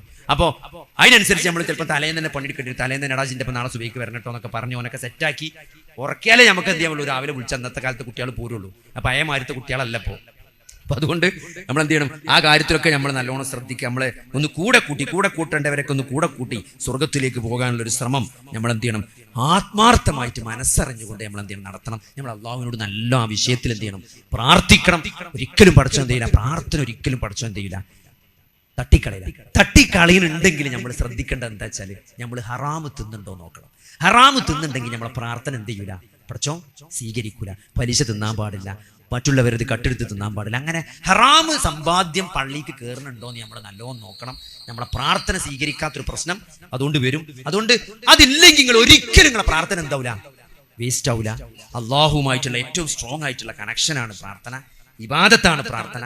അതാണ് സത്യവിശ്വാസിയുടെ ആയുധം. അത് അള്ളാഹിനോട് മാത്രമേ പാടുള്ളൂ. അതാണ് നമ്മുടെ ജീവിതത്തിന്റെ ലക്ഷ്യം. അതാണ് നമ്മൾ പറയണത്, അതാണ് നമ്മൾ പറഞ്ഞു കൊടുക്കുന്നത്, അതാണ് നമ്മൾ ദഅവത്ത് ചെയ്യുന്നത്. അതുകൊണ്ട് സഹോദരങ്ങളെ, അതിലൊരു കൂട്ടായ്മയാണ് അല്ലെ, അത് പറയാനും അത് ദഅവത്ത് ചെയ്യാനും ആ മാർഗത്തിലൂടെ മുന്നേറാനും. അങ്ങനെ പ്രവാചകന്മാർ സഞ്ചരിച്ച വഴിയിലാണ് നമ്മൾ സഞ്ചരിക്കുന്നത്. അതിന് റിസൾട്ട് ഉണ്ടോ നിങ്ങൾ ബേജാറാകണ്ട.